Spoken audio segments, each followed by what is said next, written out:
আশা করি সবাই ভালো আছো। আমরা আমাদের এই টিউটোরিয়ালটাতে মূলত হাইড্রোজেনের পারমাণবিক বর্ণালী সম্পর্কে আলোচনা করব। এখানে আমরা পারমাণবিক বর্ণালী কাকে বলে তা জানবো, পারমাণবিক বর্ণালী কিভাবে সৃষ্টি হয় সেটা জানবো, এবং পারমাণবিক বর্ণালীর সাথে যে প্রশ্নগুলো বিগত সময়ে এসেছিল সেগুলো একটু সলভ করব। আর একটা বিষয় আমরা জানবো, সেটা হচ্ছে যে পারমাণবিক বর্ণালীর সাহায্যে কিভাবে মৌল শনাক্তকরণ করা যায়, এই বিষয়গুলো জানবো। তো এই বিষয়গুলো জানার জন্য আমাদের এর আগের যে টিউটোরিয়াল দুইটা আছে, যেখানে আমরা ইলেকট্রন ধাপান্তরের ফলে কি পরিমাণ শক্তি শোষণ বা বিকিরণ হয়েছে সে সম্পর্কে ধারণা থাকতে হবে। রাদারফোর্ডের পারমাণবিক মডেলের পাশাপাশি বোরের পারমাণবিক মডেলের যে তত্ত্বগুলো ছিল সেগুলো সম্পর্কে একটু ধারণা থাকতে হবে। তো আমরা একটু দেখি যে আসলে এই বর্ণালী রেখাগুলো কিভাবে সৃষ্টি হয়। তো বর্ণালী রেখা সৃষ্টির জন্য বলা হচ্ছে, বিজ্ঞানী নিলস বোর 1913 সালে তার যে মডেল দিয়েছিলেন, সেই মডেলের তৃতীয় শিকার যে বলেছেন যে ইলেকট্রন যখন এক শক্তি স্তর থেকে আর এক শক্তি স্তরে যখন যায়, তখন এই দুই শক্তি স্তরের সমান পরিমাণ শক্তি সে হয় শোষণ করে নতুবা বিকিরণ করে। এই যে পরিমাণ শক্তি শোষণ বা বিকিরণ করে, এই শোষিত বা বিকিরিত শক্তি মূলত বর্ণালী রেখার সৃষ্টি করে। তাহলে বর্ণালী রেখা সৃষ্টির মূল কারণ হচ্ছে ইলেকট্রনের শক্তি শোষণ বা বিকিরণ। তো বিষয়টাকে আমরা একটু এভাবে দেখাতে পারি যে, মনে করা যাক এখানে এটা একটা পরমাণু। আচ্ছা, এখানে আর একটা শক্তি স্তর, একটু ছোট্ট করে একটু দেই। এটা টোটাল মিলে একটা হচ্ছে তোমার পরমাণু হচ্ছে, ঠিক আছে। এখন এই পরমাণুটার নিউক্লিয়াসটা হচ্ছে এটা মনে করো একটা নিউক্লিয়াস। তো স্বাভাবিকভাবে এর যে দুইটা শক্তি স্তর আছে, এই শক্তি স্তর দুইটাকে যদি আমরা একটু এভাবে যদি একটু দেখাই, মনে করা যাক যে এটা একটা শক্তি স্তর,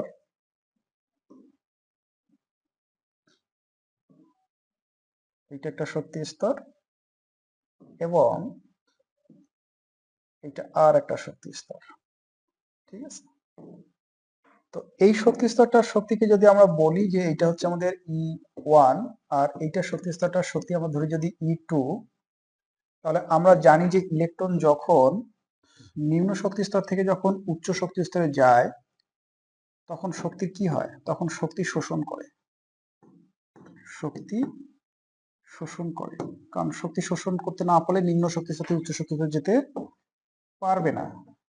আর একটা বিষয় হয়, যখন উচ্চ শক্তি স্তর থেকে যখন নিম্ন শক্তি স্তরে আসে, এই অবস্থায় কি হয়? এই অবস্থায় শক্তি বিকিরণ হয়, মানে কিছু শক্তি ছেড়ে দেয়, দিয়ে উচ্চ শক্তি স্তর থেকে নিম্ন শক্তি স্তরে আসে। তা এই যে শক্তি শোষণ বা বিকিরণ যে করে, এ সময় মূলত কি পরিমাণ শক্তি শোষণ বা বিকিরণ করে সেটা কিন্তু হিসেব করা যায় এই দুই শক্তি স্তরে শক্তির ব্যবধানের উপর নির্ভর করে। আমরা যদি এটা একটু ডেল ই বলি, এই দুই শক্তি স্তরের শক্তির ব্যবধান সমান পরিমাণ শক্তি হয় শোষণ করে অথবা বিকিরণ করে। এখন বোরের পরমাণু মডেল অনুযায়ী বোর বলতেছে যে এই যে পরিমাণ শক্তি শোষণ বা বিকিরণ করলো, এই শোষিত বা বিকৃত শক্তি মূলত একটা করে বর্ণালী রেখার সৃষ্টি করে। তার মানে এখানে একটা বর্ণালী রেখার সৃষ্টি হবে। তাহলে বর্ণালী রেখার সৃষ্টির মূল কারণ হচ্ছে ইলেকট্রন যে পরিমাণ শক্তি শোষণ বা বিকিরণ করে, সেই শক্তিটাই মূলত বর্ণালী রেখায় কনভার্ট হয়ে যায়। এখন আমরা দেখবো যে হাইড্রোজেনের পারমাণবিক বর্ণালীগুলো কিরকম ভাবে উৎপন্ন হয়। তোমাদের নিশ্চয়ই মনে আছে যে যখন আমরা ইলেকট্রন এবং প্রোটন আবিষ্কার করেছিলাম, ওই সময় আবিষ্কারের হিস্ট্রিটা পড়তে যে আমরা একটা পরীক্ষার কথা বলেছিলাম, সেটা ছিল ক্যাথোড রশ্মি পরীক্ষা। ওই ক্যাথোড রশ্মি পরীক্ষায় যেটা বলা হয়েছিল যে কোনো হাইড্রোজেনের নমুনা যে ক্ষরণ নলে নেওয়া হয়েছিল, সেই ক্ষরণ নলে যখন শক্তি প্রয়োগ করা হয়েছিল, তো আমরা একটা সিস্টেম বিবেচনা করি সে এইটা হচ্ছে আমার একটা হাইড্রোজেনের নমুনাযুক্ত একটা ক্ষরণ নল মনে করা যায়। এটা একটা তড়িৎদ্বার, আর মনে করা যায় যে এটা আর একটা তড়িৎদ্বার। তো এখন আমরা একটু দেখি যে হাইড্রোজেনের পারমাণবিক বর্ণালীগুলো কিরকম ছিল, এগুলো কিভাবে আলোচনা করা যায়। তো আমরা যখন আমাদের প্রথম টিউটোরিয়ালটাতে ইলেকট্রন এবং প্রোটন আবিষ্কার যখন পড়েছিলাম, তখন আমরা ক্ষরণ নল নামে শুনেছিলাম, এবং ক্ষরণ নলে আমরা দেখেছিলাম যে ক্ষরণ নলটা হচ্ছে মোটামুটি এইরকম একটা নল, মনে করা যায় এরকম ক্যাপসুল আকৃতির একটা নল। আমি নলটাকে একটু এরকম একটা দাগ দেই, এরকম একটা দাগ দেই, এই দুই দাগের মধ্যে এরকম একটু ছিল, আর এটা একটা ক্যাপসুলের মতো একটা ছিল, এটা ছিল ক্ষরণ নলটা। এখন এই ক্ষরণ নলটার দুই পাশে দুইটা আমরা তড়িৎদ্বার দেখেছিলাম, এটা একটা সে তড়িৎদ্বার, এটা আর একটা তড়িৎদ্বার। এখন এই তড়িৎদ্বারটাতে যখন আমরা হাইড্রোজেন গ্যাস নিয়েছিলাম, নেওয়ার পর আমরা এই ক্ষরণ নলের মধ্যে চাপ যখন আমরা 10 মিলিমিটার মার্কারি করেছিলাম, এবং বিভব যখন আমরা 10 কিলো ভোল্ট পরিমাণ বিভব যখন প্রয়োগ করেছিলাম, তখন এখানে একটা গোলাপি আভার সৃষ্টি হয়েছিল, তাই না? তো গোলাপি আভার যেহেতু সৃষ্টি হয়েছে, গোলাপি কালার দিয়ে দিই, তখন কিন্তু গোলাপি আভার সৃষ্টি হয়েছিল। এই যে গোলাপি আভার যখন সৃষ্টি হলো, এই গোলাপি আভার থেকে একটা বিষয় বোঝা যাচ্ছিল যে আসলে ইলেকট্রন গুলো যে হাইড্রোজেন পরমাণুতে ছিল সেগুলো উচ্চিত হয়েছে। তো যাই হোক, মূলত যে বিষয়টা ছিল সেটা হচ্ছিল এরকম যে আমরা যখন এই ক্ষরণ নলের মধ্যে যখন শক্তি প্রয়োগ করেছিলাম, তখন প্রথমত শক্তি প্রয়োগ করার আগে হাইড্রোজেন গ্যাসটা এরকম আণবিক অবস্থায় ছিল। তারপর যখন শক্তি প্রয়োগ করা হলো, তখন এই শক্তি শোষণ করে হাইড্রোজেনের এই গ্যাসগুলো হাইড্রোজেন পরমাণুতে পরিণত হয়ে গেল। তারপর এই হাইড্রোজেন পরমাণুগুলো যখন শক্তি যখন শোষণ করলো, হ্যাঁ, তখন এগুলো এক্সাইটেড হয়ে গেল। এক্সাইটেড হয়ে গেল কিরকম? এক্সাইটেড হওয়া বলতে আমরা কি বুঝি? এক্সাইটেড হওয়া বলতে আমরা বুঝবো এটা, যেমন মনে করা যাক যে এটা হচ্ছে হাইড্রোজেনের একটা পরমাণু, হ্যাঁ, এটা হচ্ছে হাইড্রোজেন পরমাণুটার নিউক্লিয়াস। তো স্বাভাবিক অবস্থায় হাইড্রোজেন পরমাণুতে কিন্তু একটা ইলেকট্রন থাকে এবং সেই ইলেকট্রনটা কিন্তু প্রথম কক্ষপথে থাকে। তো স্বাভাবিক অবস্থায় একটা ইলেকট্রন যে শক্তি স্তরটাকে ধারণ করে, সেই শক্তি স্তরটাই তার জন্য হচ্ছে ভিত্তি স্তর বা গ্রাউন্ড স্টেট। তা এইটাই হচ্ছে কিন্তু এই হাইড্রোজেন পরমাণুর জন্য হচ্ছে গ্রাউন্ড স্টেট বা ভিত্তি শক্তি স্তর। ঠিক আছে? এই যে গ্রাউন্ড স্টেট মানে এই নয় যে এই হাইড্রোজেন পরমাণুতে আর কোনো শক্তি স্তর নাই, আরো কিন্তু অনেক শক্তি স্তর আছে।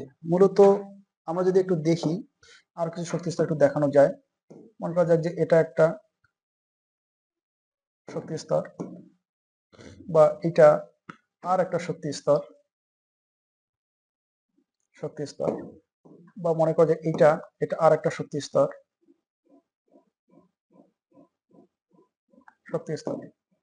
এখন এই যে শক্তি স্তরগুলোতে আছে, এই শক্তি স্তরগুলোতে ইলেকট্রন আছে কিনা সেটা আলাদা হিসাব। বিষয়টা হচ্ছে এরকম যে মনে করা যাক যে একজন ব্যক্তির 7 তলা একটা ভবন আছে। এখন এট এ টাইম ওই ব্যক্তির ক্ষেত্রে 7 তলায় থাকা কিন্তু সম্ভব না। সে যে তলায় অবস্থান করে সেটা হচ্ছে তার জন্য গ্রাউন্ড স্টেট, আর ওই গ্রাউন্ড স্টেট থেকে উপরে যে শক্তি স্তর সেগুলো কিন্তু হচ্ছে তার জন্য এক্সাইটেড স্টেট। তো পরমাণুগুলোর ক্ষেত্রে আমরা সেরকমটা চিন্তা করতে পারি যে হাইড্রোজেনের ক্ষেত্রে আমাদের প্রথম শক্তি স্তরটা হচ্ছে এক্সাইটেড গ্রাউন্ড স্টেট, স্বাভাবিক অবস্থায় এখানে থাকে যেহেতু। তবে এই ইলেকট্রন উচ্চতর যে কোনো শক্তি স্তরে থাকতে পারে, এখানে থাকতে পারে বা এখানে থাকতে পারে বা এখানে থাকতে পারে, যে কোনো শক্তি স্তরে থাকতে পারে। তো যখন এই ইলেকট্রনটা তার ভিত্তি স্তর ছেড়ে উচ্চতর যে কোনো শক্তি স্তরে যায়, তখন এই অবস্থায় পরমাণুটাকে বলা হচ্ছে এক্সাইটেড পরমাণু, এবং তখন এখানে এইটাকে স্টার চিহ্ন দ্বারা প্রকাশ করা হয়। তার মানে আমি যদি এখানে একটু বলি, তাহলে এইভাবে দেখানো যায়, এইটা হচ্ছে হাইড্রোজেন পরমাণু, এইটা হচ্ছে নিউক্লিয়াস, এইটা হচ্ছে তার প্রথম শক্তি স্তর, আর এইটা হচ্ছে একটা হাইড্রোজেন পরমাণু, এটা প্রথম শক্তি স্তর, এটা দ্বিতীয় শক্তি স্তর, এটা তৃতীয় শক্তি স্তর। ইলেকট্রনটা আর ওই ভিত্তি স্তরে নাই, ভিত্তি স্তর থেকে উচ্চতর যে কোনো শক্তি স্তরে আছে। আমি বলতে চাচ্ছিলাম যে এখানে তৃতীয় শক্তি স্তরে আছে বা দ্বিতীয় শক্তি স্তরে আছে, তো উচ্চতর যে কোনো শক্তি স্তরে আছে। তাহলে এই অবস্থাটা হচ্ছে তার ভিত্তি অবস্থা বা শুধু এস, কিন্তু এই অবস্থাতে তার এস স্টার। আমাদেরকে এই উত্তেজিত অবস্থা কিন্তু বুঝতে হবে, কারণ উত্তেজিত অবস্থা বুঝতে না পারলে আমাদের সমস্যা হবে। তো উত্তেজিত অবস্থা থেকে আমরা কি শিখলাম? আমরা যেটা শিখলাম যে উত্তেজিত অবস্থায় মূলত একটা ইলেকট্রন তার গ্রাউন্ড স্টেট ছেড়ে দিয়ে গ্রাউন্ড স্টেট অপেক্ষা উচ্চতর শক্তি স্তরে যায়। তাহলে হাইড্রোজেন পরমাণুর জন্য যেহেতু প্রথম শক্তি স্তরটা হচ্ছে গ্রাউন্ড স্টেট, এর জন্য যেহেতু এই শক্তি স্তরটা হচ্ছে গ্রাউন্ড স্টেট, তাই এই উচ্চতর বাকি শক্তি স্তরগুলো হচ্ছে উচ্চতর শক্তি স্তর। আমরা একটু পরে যখন এই বর্ণের রেখাগুলো যখন অঙ্কন করবো, তখন আমরা এইরকম গোল গোল দাগ না দিয়ে মূলত আমরা প্রত্যেকটাকে এইভাবে একটু চিহ্নিত করার চেষ্টা করব। এইটাকে মনে করা যাক যে এটা একটা যদি আমরা রেখা বলি, হ্যাঁ, তো এই যে এইরকম কতগুলো রেখার সাহায্যে আমরা এগুলো দেখাবো। এভাবেও দেখানো যায়, এটাকে মনে করি এভাবে দেখালাম, এটাকে মনে করা যায় যে এভাবে কতগুলো শক্তি আলোকে আমাকে দেখাতে পারি। যেমনটা হচ্ছে যে এইটা হবে আমাদের তখন n ইজ ইকুয়াল 1 হবে, n ইজ ইকুয়াল 2 হবে, n ইজ ইকুয়াল এটা 3, সে এটা n ইজ ইকুয়াল হচ্ছে 4, এরকম ভাবে হবে। তো আমরা একটু হাইড্রোজেনের পারমাণবিক বর্ণের রেখার যে সিরিজ গুলো আছে সেটা দেখলাম। তো তার আগে আমি একটু বলে দিই যে আমাদের হাইড্রোজেন বর্ণগুলো কিভাবে সৃষ্টি হয় সেটা বোঝা গেল কিনা। বর্ণগুলো এভাবে সৃষ্টি হয় যে আমরা কোনো হাইড্রোজেনের নমুনায় যখন শক্তি প্রয়োগ করি, সেটা তাপ শক্তিও হতে পারে অথবা এরকম বিদ্যুৎ শক্তিও হতে পারে। যখন শক্তি প্রয়োগ করি তখন হয় কি, প্রথমে আণবিক হাইড্রোজেনটা মধ্যস্থ বন্ধন ভেঙে গিয়ে পারমাণবিক হাইড্রোজেনে পরিণত হয়। তারপর এই পারমাণবিক হাইড্রোজেনগুলো আরো শক্তি শোষণ করে তাদের ভিত্তি অবস্থা থেকে ইলেকট্রনগুলোকে উচ্চতর যে কোনো শক্তি স্তরে পাঠায় দেয়, অর্থাৎ পরমাণুটা এক্সাইটেড হয়ে যায়। তারপর এক্সাইটেড অবস্থা থেকে এই ইলেকট্রনগুলো যখন তোমার ভিত্তি অবস্থায় যখন চলে আসে, তখন কিন্তু সে কিছু শক্তি মানে বিকিরণ করে, যেহেতু উচ্চতর শক্তি স্তর থেকে ভিত্তি স্তরে আসার চেষ্টা করতেছে, কিছু শক্তি বিকিরণ করে। ফলে হয় কি, এই বিকৃত শক্তি মূলত বর্ণরেখার সৃষ্টি করে। তো আমরা একটু দেখি হাইড্রোজেনের বর্ণরেখাগুলো কিরকম হয়। তো আমরা যেমনটা বললাম যে মনে করি এইটা হচ্ছে হাইড্রোজেন একটা বর্ণালী রেখা, এটাকে আমরা একটু সোজা করে লিখি, এটা একটা বর্ণালী রেখা, এটাকে কালারটা চেঞ্জ করে একটু কপি করে নেব, এটা একটা রেখা, একটু এইদিকে একটু সরাই লিখি, হ্যাঁ, এটাকে যদি এখন কপি করি তাহলে এটা এটা দ্বিতীয় রেখা 2, এরকম মোটামুটি 7টা রেখা নেব আর কি। এটা হচ্ছে 3, এটা আর একটু বড় করে দেই, তারপর এইটা হচ্ছে ছোট্ট দাগ তো টানা একটু কঠিন হয়ে যায়, এটা হচ্ছে 4, এখান থেকে মনে করা যায় যে এইটা আর একটা হচ্ছে 5, তারপরে মনে করি যে আর একটা হচ্ছে এটা, এটা হচ্ছে 6,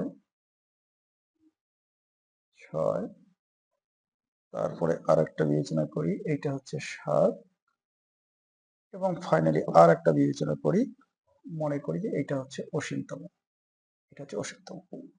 তাহলে কি হচ্ছে, এই শক্তি স্তরটার ক্ষেত্রে আমরা বলতে পারি n ইকুয়াল হচ্ছে 1, এইটা হচ্ছে n ইকুয়াল 2, এটা n equal 3, n equal 4, n equal 5, n equal 6, n equal 7, এবং ডট ডট এটা n ইকুয়াল সে ইনফিনিটি।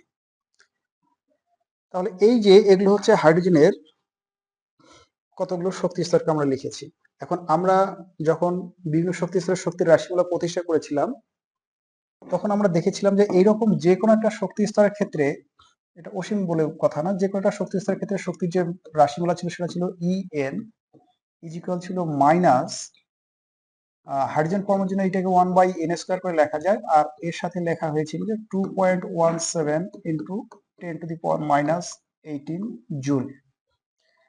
তো আমরা যদি এখন এই হিসেবটাকে একটু সহজবোধ্য করার জন্য এরকম ভাবে একটু চিন্তা করি যে 2.17 বাই হচ্ছে n² ইন্টু হচ্ছে s, এখানে এসটা কি হচ্ছে, এসটার একটা ব্যাখ্যা দেওয়া উচিত। এখানে মূলত এসটা হচ্ছে, এখানে এসটা হচ্ছে এই জিনিসটা যে এস ইজিক্যাল হচ্ছে -10⁻⁻18 জুল।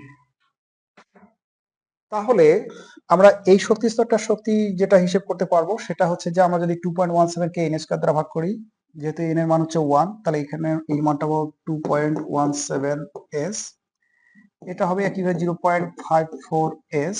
এটা যদি আমরা হিসেব করি তাহলে কত হবে, 2.17 কে আমাদের ভাগ করতে হচ্ছে 9 দ্বারা, করলে হচ্ছে 0.24 s, এটা 0.14 s, এটা 0.09 s, এটা 0.06 s, এটা 0.05 s, ডট ডট এটা 0.00, এরকমটা এত s হতে পারে। তাহলে এখান থেকে একটা বিষয় দেখা যাচ্ছে যে যতই কিন্তু উপরের দিকে যাচ্ছে ততই কিন্তু শক্তি বাড়তেছে। এখন মনে হতে পারে এখানে আবার কিভাবে বাড়তেছে, তো এগুলো কিন্তু প্রত্যেকটার সাথে একটা এস যে আছে, এস মানে কিন্তু একটা -10⁻18, তার মানে একটা মাইনাস মান আছে, তাহলে মাইনাস মান যত ছোট হবে সেই মান কিন্তু তত বড় হয়, তারপরে শক্তি বাড়তেছে এবং আগের মতোই কথা ঠিক আছে।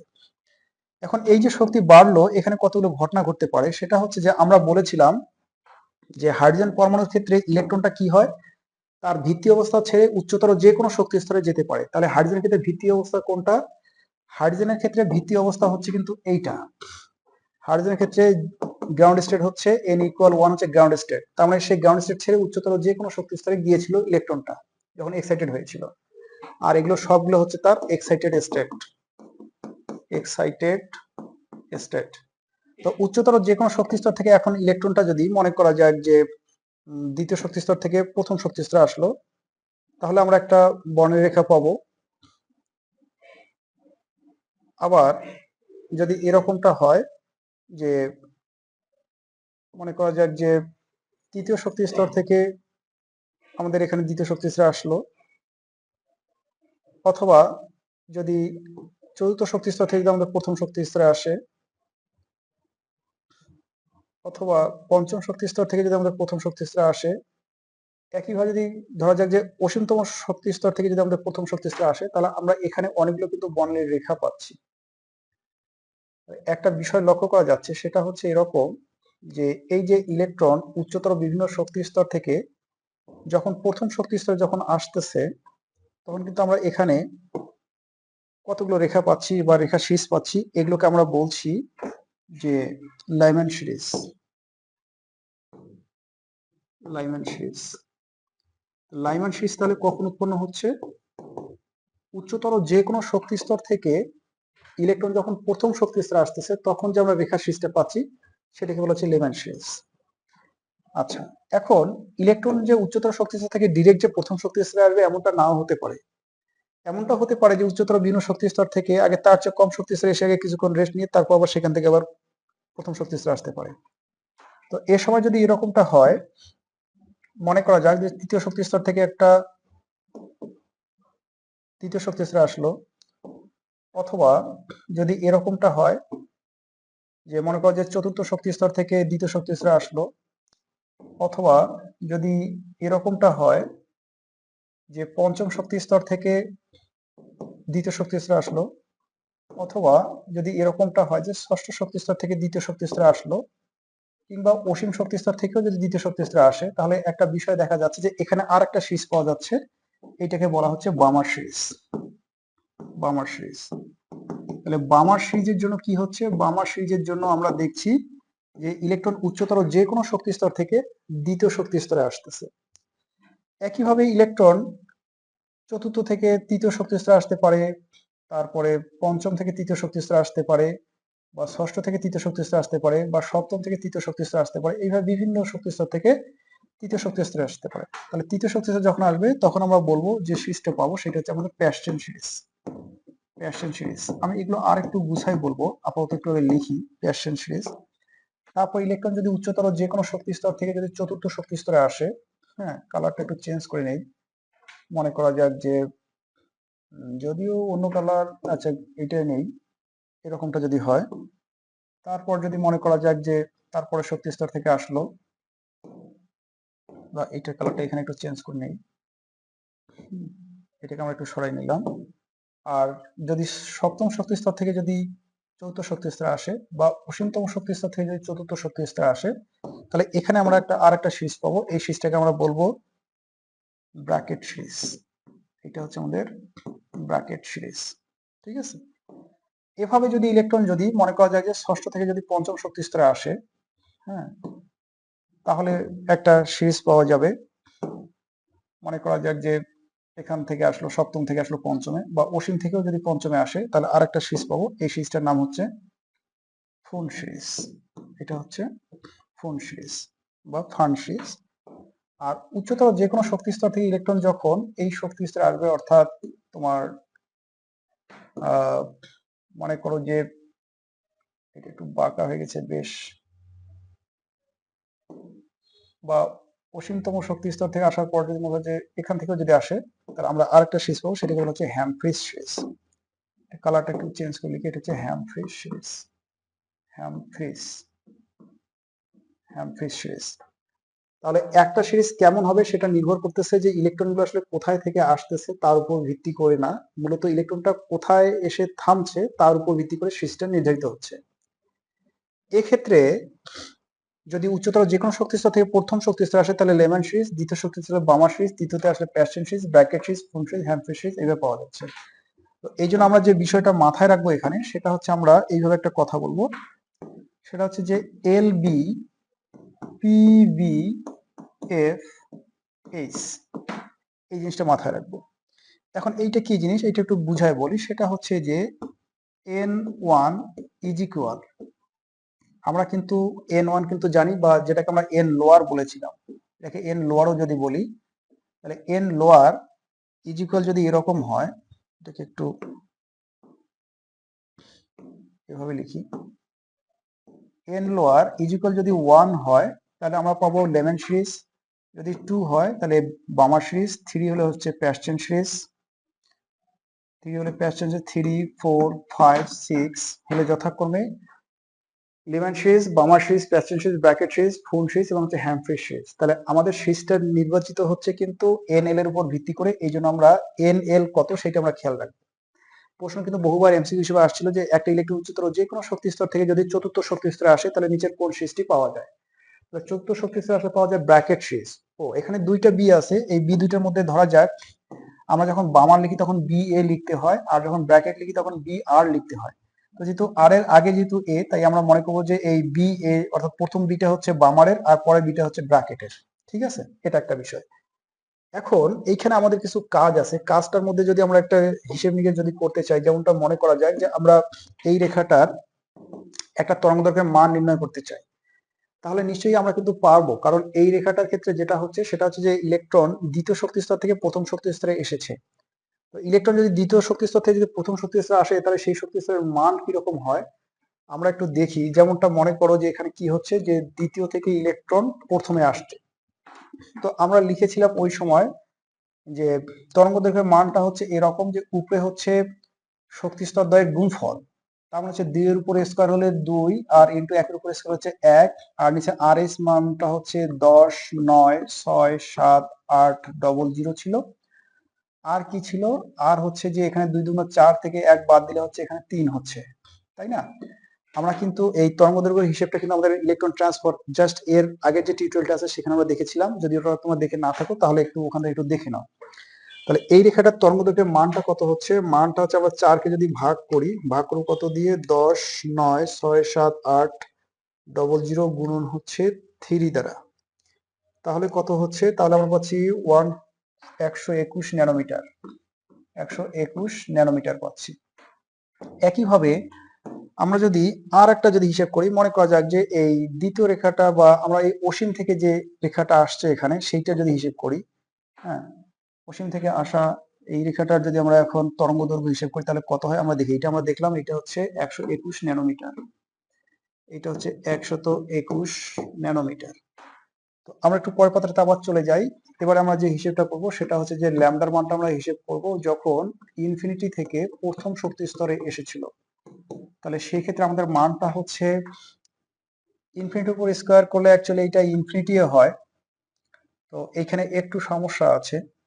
ঠিক আছে, তো আমরা যেটা করব, আমাদের মূলত মূল ভিত্তি যে সমীকরণটা ছিল সেটা ছিল এরকম যে ল্যামডা 1/λ ইকুয়াল ছিল আর এইচ, হ্যাঁ, ইন্টু 1 বাই ছিল N lower square minus 1 by ছিল কিন্তু এন হায়ার স্কোয়ার।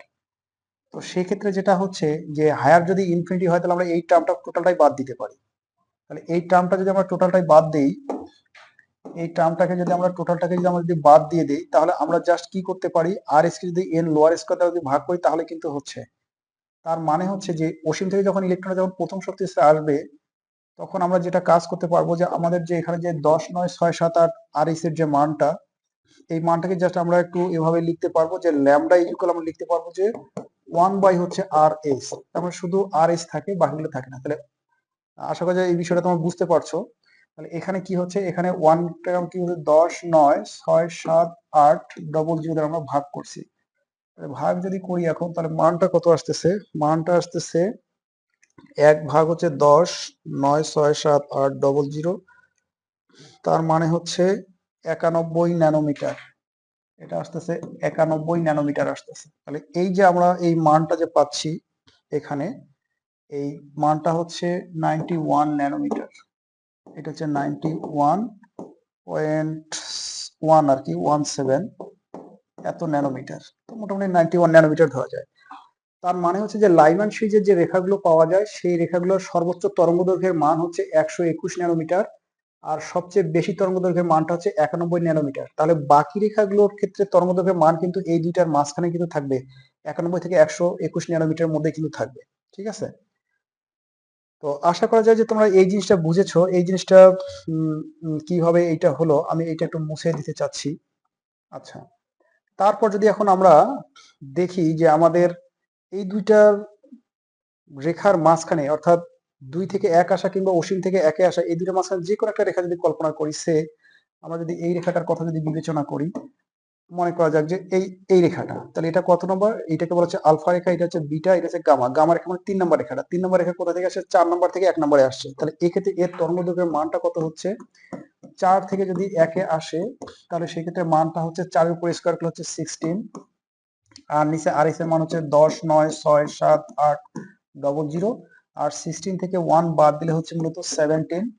তাহলে আমরা এই মানটা পাচ্ছি, উপরে হচ্ছে 16 ডিভাইড বাই হচ্ছে 10 9 6 7 8 00 গুণন হচ্ছে 17, না 16 থেকে এক মানে তো 15 হবে, এটা হচ্ছে 15 হবে, এইটা হচ্ছে 15, এক কমে লিখলে এটা হচ্ছে 15। তাহলে আমাদের যে মানটা হচ্ছে 97.25 ন্যানোমিটার হচ্ছে, 97.25 ন্যানোমিটার হচ্ছে। তার মানে একটা বিষয় প্রমাণিত যে এই দুই রেখার মাঝখানে যতগুলো রেখা হবে সবগুলোই কিন্তু এই রেঞ্জের মধ্যেই থাকবে। অর্থাৎ আমরা একটা কথা বলতে পারি এখানে, সেটা হচ্ছে যে এই লিম্যান সিরিজের যে তরঙ্গদৈর্ঘ্যের পাল্লা সেটা হচ্ছে এরকম যে 121 ন্যানোমিটার থেকে 91 ন্যানোমিটার এইটার মধ্যে কিন্তু থাকছে। আর আমরা যখন ইলেকট্রোম্যাগনেটিক রেডিয়েশন পড়বো তখন আমরা জানবো যে এই পরিমাণ তরঙ্গদৈর্ঘ্যের বিশিষ্ট যে অঞ্চলটা হয় সেটাকে মূলত আল্ট্রাভায়োলেট অঞ্চল বলে। তার মানে হচ্ছে যে এই লেমন সিরিজগুলো যে অঞ্চলে সৃষ্টি হয় সেগুলো হচ্ছে আল্ট্রাভায়োলেট অঞ্চল। এটা কিন্তু আমাদেরকে মাথায় রাখতে হবে, কারণ বিভিন্ন সময় আসে যে কোনো একটা সিরিজের কথা বলে যে এই সিরিজের রেখাগুলো কোন অঞ্চলের দেয়, তাহলে লেমন সিরিজ কোন অঞ্চলে দেয়, আল্ট্রাভায়োলেট দেয়। তাহলে লাইম্যান সিরিজ একটা সিরিজ পরিচিত হয় এন লোয়ারের মানের উপর ভিত্তি করে, হায়ারের মান না, যে কোনো উচ্চতর শক্তিস্তর থেকে কোন শক্তিস্তর আসতেছে তার উপর ভিত্তি করে কিন্তু এন লোয়ারের সিরিজটা নির্ধারিত হয়। তো এরপর আমরা ইন্টারেস্টিং একটা জায়গা দেখবো, সেটা হচ্ছে যে বামার সিরিজটা। এই বামার সিরিজের মধ্যে আমরা প্রথম রেখাটা যদি চিন্তা করি, একটা কথা বলা ভালো, সেটা হচ্ছে যে এই যে একটা সিরিজের বিভিন্ন রেখা হয় তার মধ্যে আমরা মূলত সর্বনিম্ন শক্তির যেটা সেটাকে আমরা বলি আলফা, তার চেয়ে একটু শক্তি বেশি সেটাকে আমরা বলি বিটা, তার চেয়ে একটা শক্তি বলি আমরা গামা, তারপরটা হচ্ছে ডেল্টা, ইত্যাদি ইত্যাদি হয় আর কি। তাহলে আমাদের এই যে এইচ আলফা এই রেখাটার যদি আমরা যদি তরঙ্গ দৈর্ঘ্য যদি নির্ণয় করি তাহলে আমরা এখানে পাবো যেটা, সেটা হচ্ছে যে আমাদের এখানে ল্যামডার মানটা হচ্ছে, এক্ষেত্রে কি হয়েছে, দ্বিতীয় শক্তি স্তরে আসছে, দ্বিতীয় শক্তি আসছে কোথা থেকে আসছে, 3 থেকে 2 আসলে এটা হচ্ছে সর্বনিম্ন হয়। তো এক্ষেত্রে আমরা হিসেবটা করতে পারি 3 তিরিকা 9 আর হচ্ছে 4 36 আর হচ্ছে 10 9 6 7 8 00 আর 9 9 থেকে যদি 4 বাদ দেওয়া যায় তাহলে হচ্ছে 5। তার মানে এর মানটা হচ্ছে 4 9 36 ভাগ হচ্ছে 10 9 6 7 8 00 গুণন হচ্ছে 5, সব মিলিয়ে হচ্ছে 656 ন্যানোমিটার। এটা হচ্ছে 656 ন্যানোমিটার, ঠিক আছে। এরপরে যদি আমরা 4 নাম্বার থেকে যদি 2 নম্বরে আসা যদি হিসেব করি তাহলে 4 এর জন্য হচ্ছে 16, 2 নম্বরের জন্য হচ্ছে 4, আর এখানে 10 9 6 7 8 00 আর এইটার সাথে গুণ হচ্ছে 4 4 16 থেকে 4 বাদ দিলে হচ্ছে 12। তাহলে এখানে আমরা এবার মানটা পাচ্ছি 4 16 64 কে যদি আমরা ভাগ করি 10 9 6 7 8 00 গুণন হচ্ছে 12 দ্বারা, তাহলে আমরা যে মানটা পাবো সেটা হচ্ছে 486 ন্যানোমিটার, 486 ন্যানোমিটার পাচ্ছি। এরপরে ল্যামডার মানটা যদি আমরা 5 থেকে যদি আমরা 2 করি, এটা কেন করছি তার একটা উদ্দেশ্য আছে, উদ্দেশ্যটা একটা বিষয় আছে যে এখানে আমরা মূলত প্রথম যে 4টা রেখা আছে এই 4টা রেখার একটু তরঙ্গদৈর্ঘ্য নির্ণয় করতে চাই। সেটা হচ্ছে এরকম, এরপর যদি 5 থেকে যদি 2 এ আসে তাহলে আমরা লিখতে পারবো এভাবে, উপরে হচ্ছে 5 5 এ 25 আর 2 2 4 100, নিচে হচ্ছে 10 9 6 7 8 00 আর এখানে আমাদের মানটা হচ্ছে 25 থেকে যদি আমরা 4 বাদ দিই তাহলে 21 হচ্ছে। তাহলে আমরা লিখতে পাচ্ছি 100কে আমাদের এবার ভাগ করতে হচ্ছে 10 9 6 7 8 00 গুণন হচ্ছে 21 দ্বারা, যদি আমরা ভাগ করি তাহলে 434 ন্যানোমিটার হচ্ছে। আমরা আর একটা হিসাব যদি এইভাবে করে ফেলি, ল্যামডা 6 থেকে যদি 2 এ আসে তাহলে এক্ষেত্রে হচ্ছে 36 আর হচ্ছে 4 আর নিচে হচ্ছে এইটার সাথে 36 থেকে 4 বাদ দিলে হচ্ছে 32, তাহলে 10 9 6 7 8 00 গুণন হচ্ছে 32, আর এই ক্ষেত্রে মানটা হচ্ছে 36 ইন্টু হচ্ছে 4, হ্যাঁ, আর ভাগটা হচ্ছে আমাদের 10 9 6 7 8 00 গুণন হচ্ছে 32, যদি আমরা করি তাহলে 410 ন্যানোমিটার হচ্ছে। উল্লেখ্য যে আমরা যখন ইলেকট্রোম্যাগনেটিক রেডিয়েশন যখন পড়ব তখন দেখব যে এই যে মানগুলো যে পাওয়া গেল, এই মানগুলো যে পাওয়া গেল এগুলো সবগুলো হচ্ছে আমাদের ভিজিবল অঞ্চলের মান। কেমন করে ভিজিবল অঞ্চলের জন্য আমরা সেই অঞ্চলকে বলি যখন 380 ন্যানোমিটার থেকে, হ্যাঁ, যখন 380 ন্যানোমিটার থেকে তরঙ্গ দৈর্ঘ্য যখন 780 ন্যানোমিটারের মধ্যে যদি থাকে, তাহলে আমরা এটাকে দৃশ্যমান অঞ্চল বলি বা ভিজিবল অঞ্চল বলি। আমাদের এ যাবত যে মানগুলো নির্ণয় করলাম, আমাদের প্রত্যেকটা মানে কিন্তু এই 380 থেকে 780-র মধ্যে আছে। তার মানে আমরা একটা কথা বলতে পারি, সেটা হচ্ছে যে আমাদের এই বামা সিরিজটা যে অঞ্চলে হয় সেটা হচ্ছে আমাদের ভিজিবল অঞ্চলের হয়। অর্থাৎ বামা সিরিজের রেখাগুলো আমরা কোথায় পাবো? বামা সিরিজটা মূলত সৃষ্টি হচ্ছে ভিজিবল অঞ্চলে, ভিজিবল অঞ্চলে সৃষ্টি হচ্ছে, দৃশ্যমান অঞ্চলে পাওয়া যায়।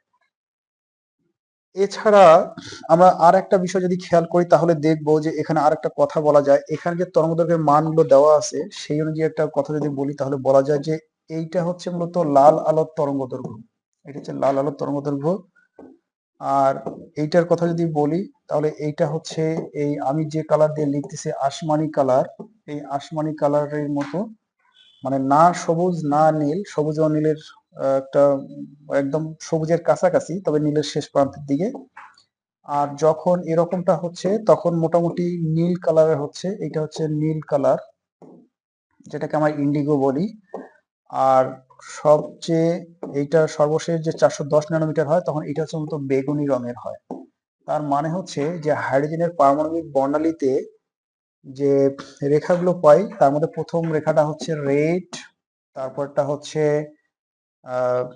কি বেনি আসহ কলা, ভিপজি, তোমার আই, মানে নীল এবং আসমানের মাঝামাঝি হয়। ঠিক আছে, তো এই জন্য আমরা এখানে একটা কথা বলতে পারবো, সেটা হচ্ছে যে এখানে আমি কিন্তু সেইভাবে কিন্তু কালিগুলো একটু ইয়া করে লিখছি। তো আমি যদি একটা বিষয় খেয়াল করি তাহলে তোমরা একটু দেখো, বিষয়টা হচ্ছে এরকম যে মনে করা যাক যে এইটা হচ্ছে একটা বর্ণালী সিরিজ, সে এইটা একটা হচ্ছে বর্ণালী সিরিজ। এই বর্ণালী সিরিজটাতে আমরা বিভিন্ন তরঙ্গদৈর্ঘ্যের কতগুলো মান পাচ্ছি। তার মধ্যে উচ্চতর বিভিন্ন শক্তি স্তর থেকে যখন দ্বিতীয় শক্তি স্তরে আসতেছে তখন যে রেখাগুলো পাচ্ছি সেগুলো হচ্ছে এরকম, যে তৃতীয় থেকে যখন দ্বিতীয়তে আসে তখন এখানে একটা লাল দাগ পাওয়া যাচ্ছে। তারপর আর একটা বিষয় যদি দেখি তাহলে দেখব যে চতুর্থ থেকে যখন দ্বিতীয়তে আসতেছে তখন এখানে একটা আসমানি দাগ পাওয়া যাচ্ছে। আর তারপর যদি দেখি তাহলে দেখব যে যখন পঞ্চম থেকে যখন দ্বিতীয়তে আসে তখন আর একটা নীল দাগ পাওয়া যাচ্ছে। একইভাবে যখন ষষ্ঠ থেকে যখন দ্বিতীয়তে আসে তখন একটা কিন্তু ভায়োলেট মানে বেগুনি দাগ পাওয়া যাচ্ছে।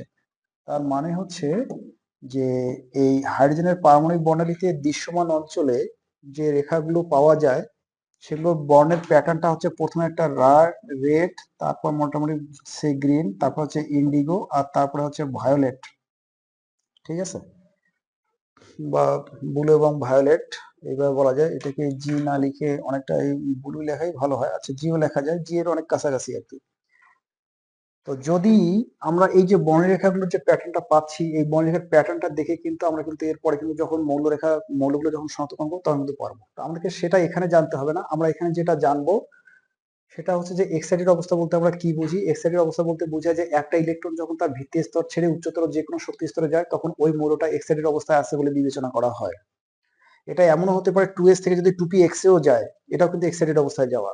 ঠিক আছে, পাশাপাশি এই হাইড্রোজেন পরমাণুর ক্ষেত্রে গ্রাউন্ড স্টেট হচ্ছে 1, তাই ইলেকট্রন গুলো উচ্চতর যে কোনো শক্তি স্তর থেকে প্রথম শক্তি স্তরে আসতে পারে, তখন যে সিরিজটা পাবো সেটা হচ্ছে ল্যামেন সিরিজ। আর একটা বিষয় হচ্ছে যে মনে হতে পারে যে প্রথম শক্তি স্তর থেকে দ্বিতীয় শক্তি স্তরে যায় কিনা, তাহলে প্রথম থেকে দ্বিতীয় শক্তি স্তরে গেলে শক্তি কিন্তু বিকিরণ করবে না, শক্তি কিন্তু শোষণ করবে।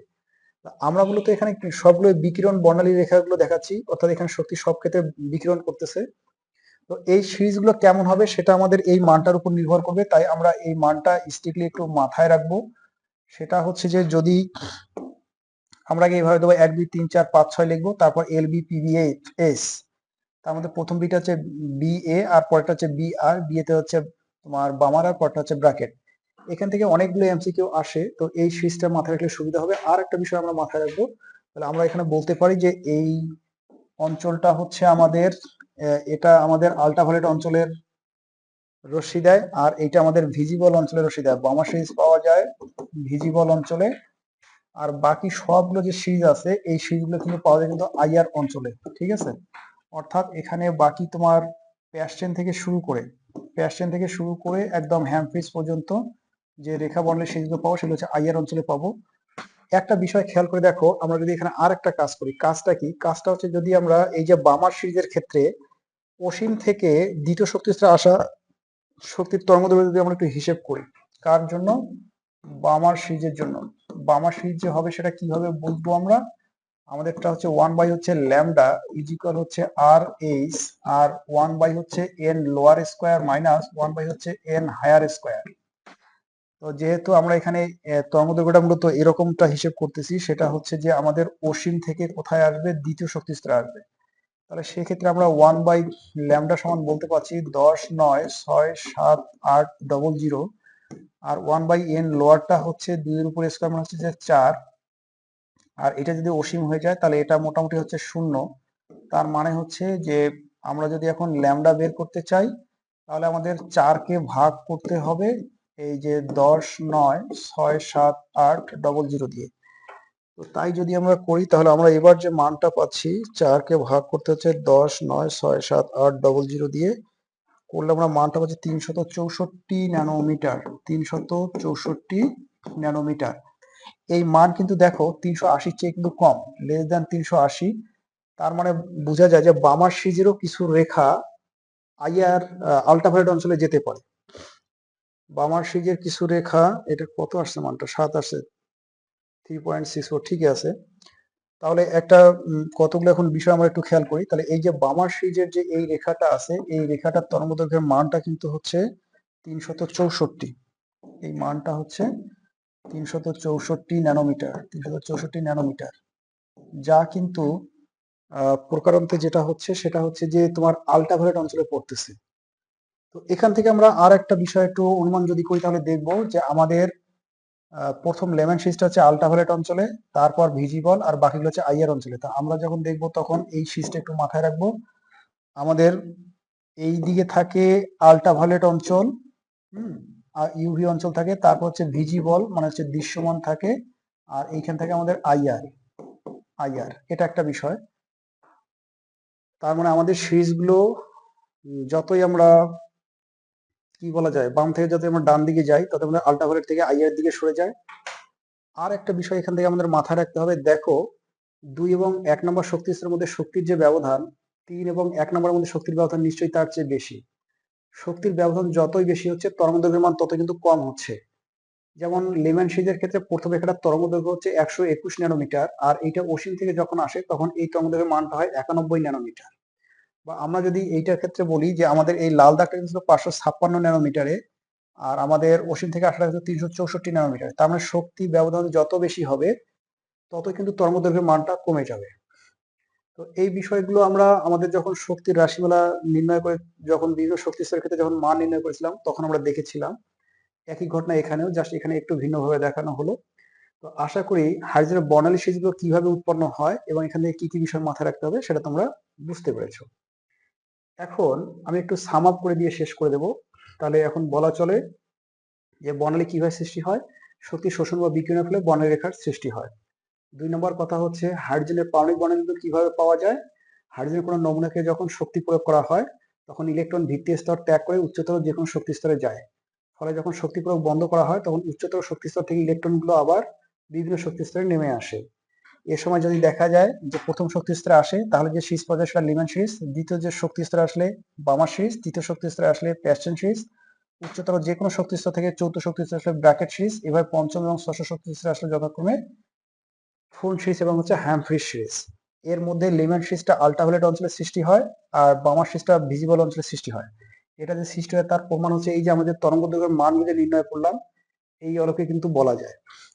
আর একটা বিষয় হচ্ছে যে এখানে এই বাকি অর্থাৎ প্যাশন থেকে হ্যামফ্রিজ এগুলো সবগুলো আইআর অঞ্চলে সৃষ্টি হয়। তো এগুলোই হচ্ছে মোটামুটি এখানকার বিষয়। আমরা এখানে একটা সমস্যা একটু সমাধান করি। আমরা কিন্তু বিভিন্ন সময় আসা প্রশ্নগুলো সমাধান করতে চেয়েছিলাম। এখানে যেমন বলছে এই প্রশ্নটা বুয়েটে আসছিল 19-20 সেশনে, ঠিক আছে, খুবই ইন্টারেস্টিং একটা কোশ্চেন ছিল। এখানে বলেছে যে ইলেকট্রনের মডেল অনুযায়ী ইলেকট্রনের শক্তি হচ্ছে ই ইকুয়াল হচ্ছে মাইনাস আর এস বাই হচ্ছে এন স্কোয়ার, এই সমীকরণ থেকে গণনা করা যায়। এক্ষেত্রে আর এস এর একটা মান দেওয়া আছে এবং বলছে এন হলো প্রধান কোয়ান্টাম সংখ্যা। যদি ইলেকট্রনটি এন ইকুয়াল 3 এই শক্তি স্তর থেকে নিম্ন শক্তি স্তরে স্থানান্তর হয়, ফলে ফোটন বামাসিজে একটা বলরেখা তৈরি করে। এখন এখানে বিষয় একটা খেয়াল করে দেখো, এই যে এখানে বলছে যে তৃতীয় শক্তি স্তর থেকে নিম্ন শক্তি স্তরে আসে এবং বামাসিজ সৃষ্টি করে। তাহলে বামাসিজটা কখন সৃষ্টি হবে? এখানে কিন্তু সরাসরি কিন্তু বলতে পারতো যে, এখানে সরাসরি বলতে পারতো যে n=2 শক্তি স্তরে চলে আসে, কারণ আমরা একটু আগে দেখলাম যে ইলেকট্রন যখন উচ্চতর যে কোনো শক্তি স্তর থেকে যখন দ্বিতীয় শক্তি স্তরে যখন চলে আসে তখন কিন্তু বামাসিজ পাওয়া যায়। তো এখানে সেই n=2 এর কথা বলে নাই, শুধু বলছে যে বামাসিজের একটা লাইন বর্ণালী তৈরি করে, মানে রেখা বর্ণালী তৈরি করে, তাহলে বিকিরণ ফোটনের শক্তির সমীকরণ বের করতে বলছে এবং উক্ত সমীকরণের সাহায্যে উৎপন্ন ফোটনের তরঙ্গদৈর্ঘ্য ন্যানোমিটার এককে কিন্তু ব্যবহার করতে বলছে। তাহলে আমরা যদি একটু লিখি তাহলে এইভাবে লেখা যাবে যে, আমরা তো জানি যে এখানে দেয়া আছে যে ই ইজ ইকুয়াল হচ্ছে মাইনাস উপরে হচ্ছে আর এইচ বাই হচ্ছে এন স্কোয়ার। বেশ ভালো কথা, এটা হচ্ছে ইকুয়েশন নাম্বার 1। এখন এইটাকে যদি আমরা তৃতীয় শক্তি স্তরের জন্য যদি চিন্তা করি E3, তাহলে আমরা লিখতে পারবো মাইনাস আর এইচ বাই হচ্ছে 3 হচ্ছে 9, এটা হচ্ছে 2 নম্বর ইকুয়েশন। আর যদি আমরা বামাসিজের কথা চিন্তা করি, যদি E2 বিবেচনা করি, তাহলে E2 সমান লেখা যাবে মাইনাস আর এইচ বাই হচ্ছে কিন্তু 4। এটা হচ্ছে ইকুয়েশন নাম্বার হচ্ছে 3।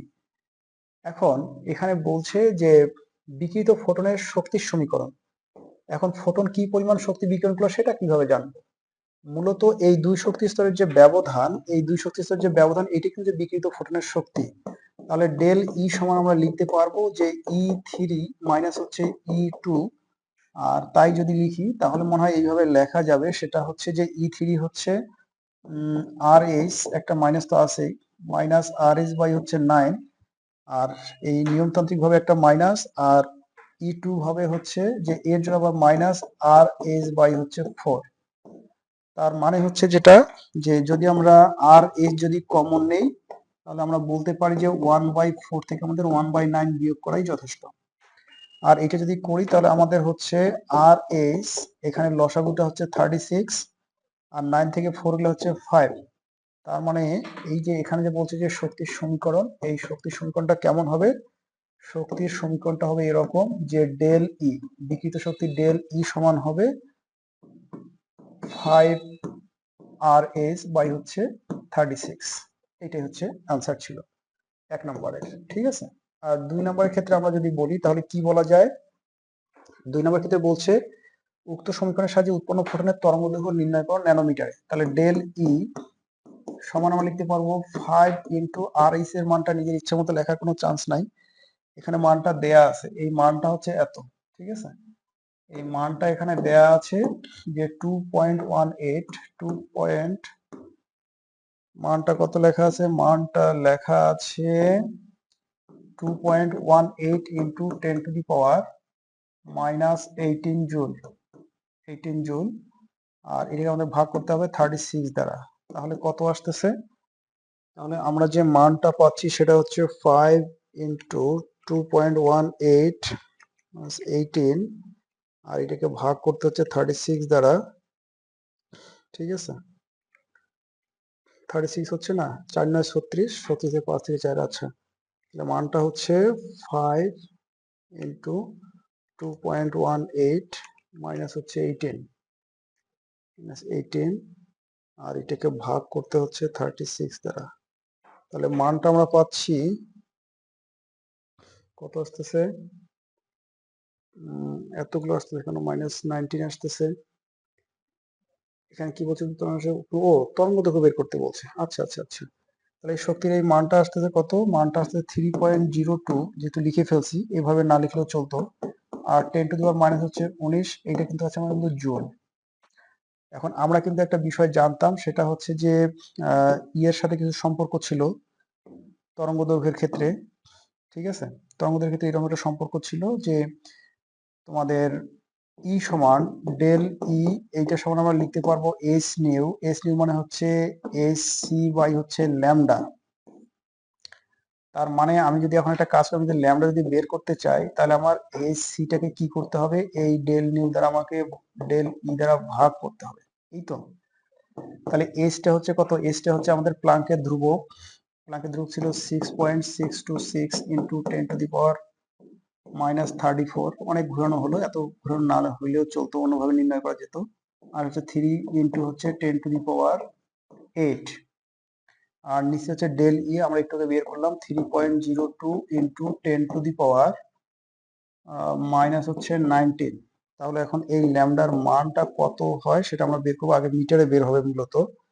তাহলে 6.626 মাইনাস হচ্ছে 34, আর এইটাকে আমরা যদি গুণ করি 3 হচ্ছে 8 দিয়ে করার পর যদি আমরা ভাগ করি 3.02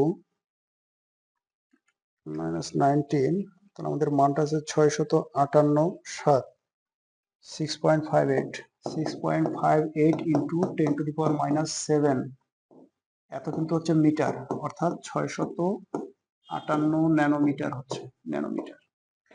এই যে এটা যে 658 ন্যানোমিটার যে হলো, এই তরঙ্গ দৈর্ঘ্যটা দেখো আমাদের কিন্তু এই মানটা কিন্তু সমান, কোথায় আছে 3 থেকে 2, এই মানটা হচ্ছে 656, আর এখানে প্রদত্ত মান অনুযায়ী হচ্ছে 58। আমাদের এই মানটা যেমন হচ্ছে লাল 3 থেকে 2 আসছে, অনুরূপে কিন্তু এখানে কিন্তু তৃতীয় শক্তি স্তর থেকে বামাসি যে মানে দ্বিতীয় শক্তি স্তর আসছে, এই মানটা কিন্তু ঠিক ওই জন্য কিন্তু এরকমটা বের হয়েছে।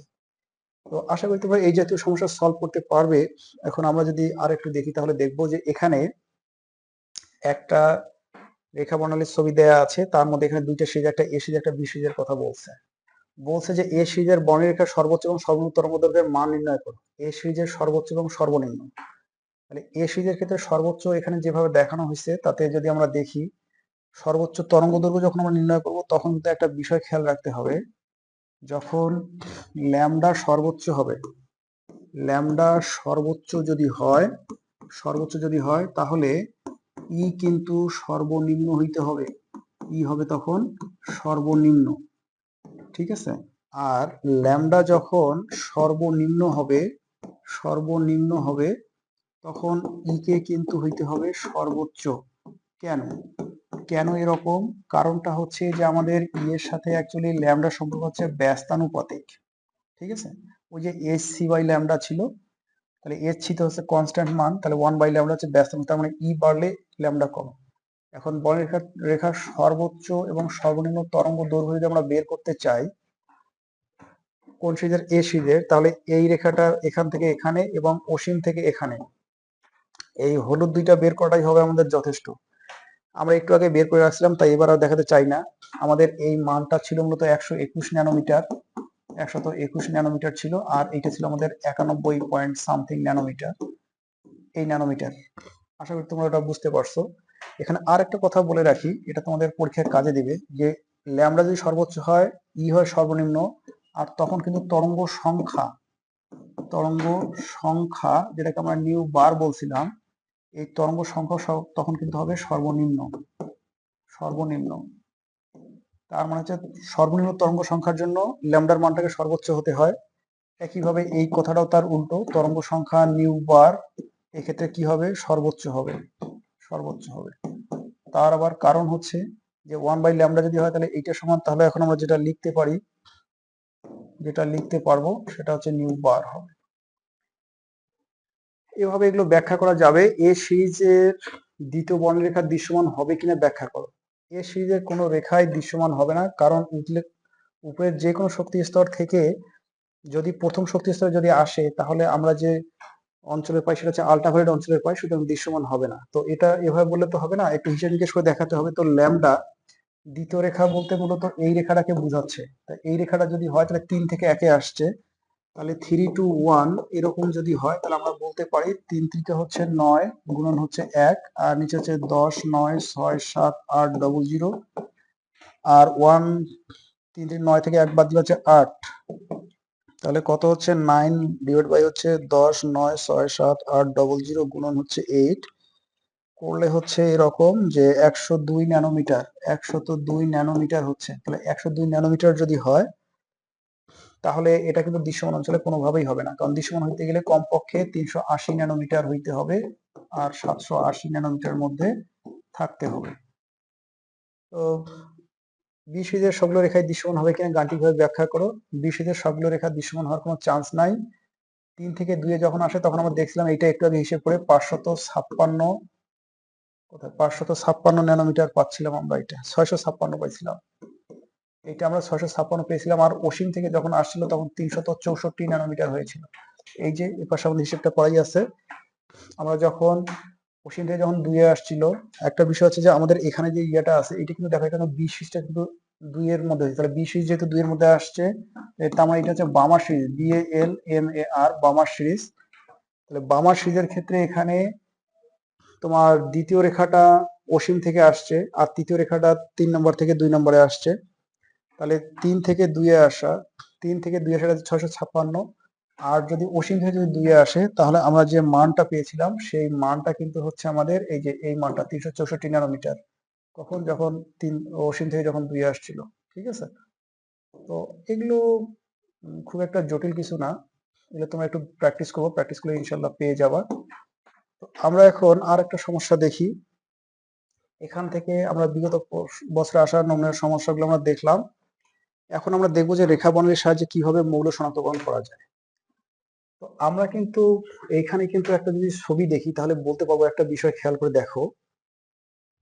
এই যে এই ছবিটা আমরা দেখেছিলাম যে হাইড্রোজেন পরমাণুর ক্ষেত্রে ইলেকট্রনগুলো শক্তি শোষণ করে তার ভিত্তি অবস্থা ছেড়ে উচ্চতর যে কোনো শক্তি স্তরে যায়।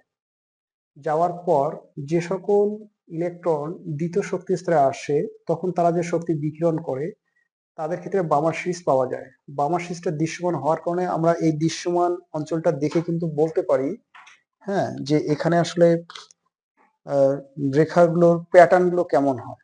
যেমনটা দেখো এখানে যখন 3 নম্বর শক্তি স্তর থেকে যখন 2 নম্বরে আসলো তখন একটা লাল দাগ, যখন 4 থেকে যখন 2 নম্বরে আসলো তখন একটা আসমানি দাগ, 5 নম্বর থেকে যখন 2 নম্বরে আসলো তখন একটা কি ব্লু মানে ইন্ডিগো, ঠিক আছে, ইন্ডিগো, অর্থাৎ তোমার ইন্ডিগো মানে হচ্ছে কি নীল দাগ।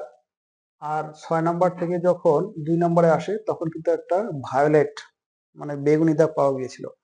তার মানে হাইড্রোজেনের পারমাণবিক বর্ণরেখায় পরপর এই 4টা দাগ থাকে।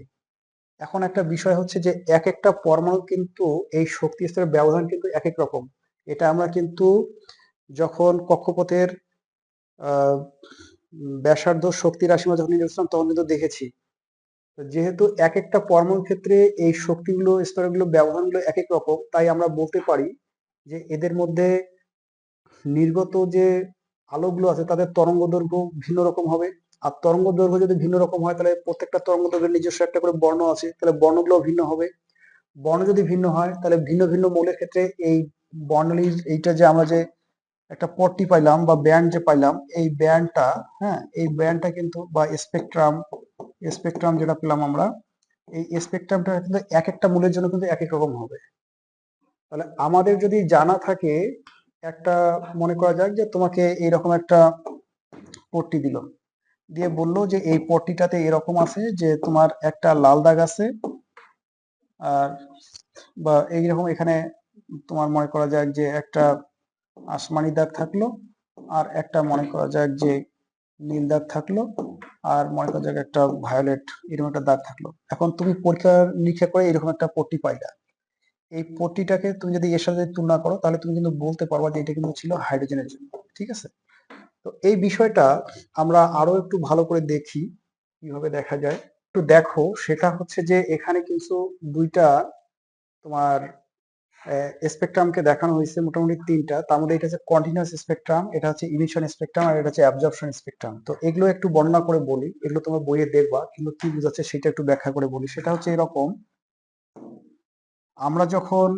বোর্ডের ফর্মুলা যখন পড়েছিলাম তখন কিন্তু আমরা বলেছিলাম যে স্পেকট্রাম বা বর্ণালী রেখাগুলো তৈরি হওয়ার মূল কারণ হচ্ছে যে মনে করো এটা একটা শক্তি স্তর, এটা একটা শক্তি স্তর, এই শক্তি স্তরের শক্তি E1 আর এই শক্তি স্তরের শক্তি হচ্ছে E2। ইলেকট্রন যখন এই নিম্ন শক্তি স্তর থেকে যখন উচ্চ শক্তি স্তরে যখন যায় তখন শক্তি শোষণ করে, শক্তি শোষণ করে। এই শক্তি যখন শোষণ করে তখন যে স্পেকট্রাম গুলো পাওয়া যায় সেগুলোকে বলা হচ্ছে শোষণ বর্ণালী।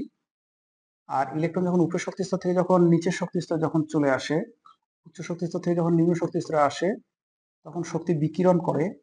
এই বিকিরণের ফলে যে বর্ণালীগুলো পাওয়া যায় সেগুলোকে বলা হচ্ছে বিকিরণ বর্ণালী। এই জন্য প্রথমত বর্ণালীকে আমরা দুই ভাগে ভাগ করে নিতে পারতেছি। আসলে বর্ণালী সম্পর্কে মনে হয় একটু বলা উচিত। বর্ণালীটা কি? বর্ণালীটা হচ্ছে বর্ণালী। বর্ণালীতে বলা হচ্ছে যে একাধিক বর্ণের সমাহারকেই বর্ণালী বলা হচ্ছে। তাহলে বর্ণালী কি? বর্ণালী হচ্ছে একাধিক বর্ণের সমাহারকেই বলা হচ্ছে বর্ণালী। তার মানে বর্ণালী হচ্ছে একাধিক বর্ণের সমাহার, মানে একাধিক বর্ণ যদি একত্রে থাকে তাহলে সেটাকে বলা হচ্ছে বর্ণালী। সমাহারকে বর্ণালী বলে। আচ্ছা, এখন একটা বিষয় হচ্ছে এই যে একাধিক বর্ণের সমাহারকে যদি বর্ণালী বলে, তো বর্ণগুলো প্রথমত দুই ভাগে আমরা ভাগ করে নিতে পারি। ঠিক আছে, দুই ভাগে ভাগ করে নিতে পারি। কি কি সেই ভাগগুলো? সেই ভাগগুলো হচ্ছে এরকম যে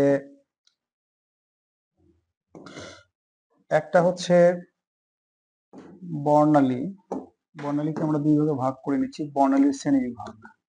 বর্ণালী, বর্ণালীগুলো হচ্ছে এরকম। এটা হচ্ছে একটা বর্ণালী। বর্ণালীগুলো প্রথমত দুই রকম হয়, একটা হচ্ছে অবিচ্ছিন্ন বর্ণালী আর একটা হচ্ছে বিচ্ছিন্ন বর্ণালী। অবিচ্ছিন্ন বর্ণালী, অবিচ্ছিন্ন বর্ণালী।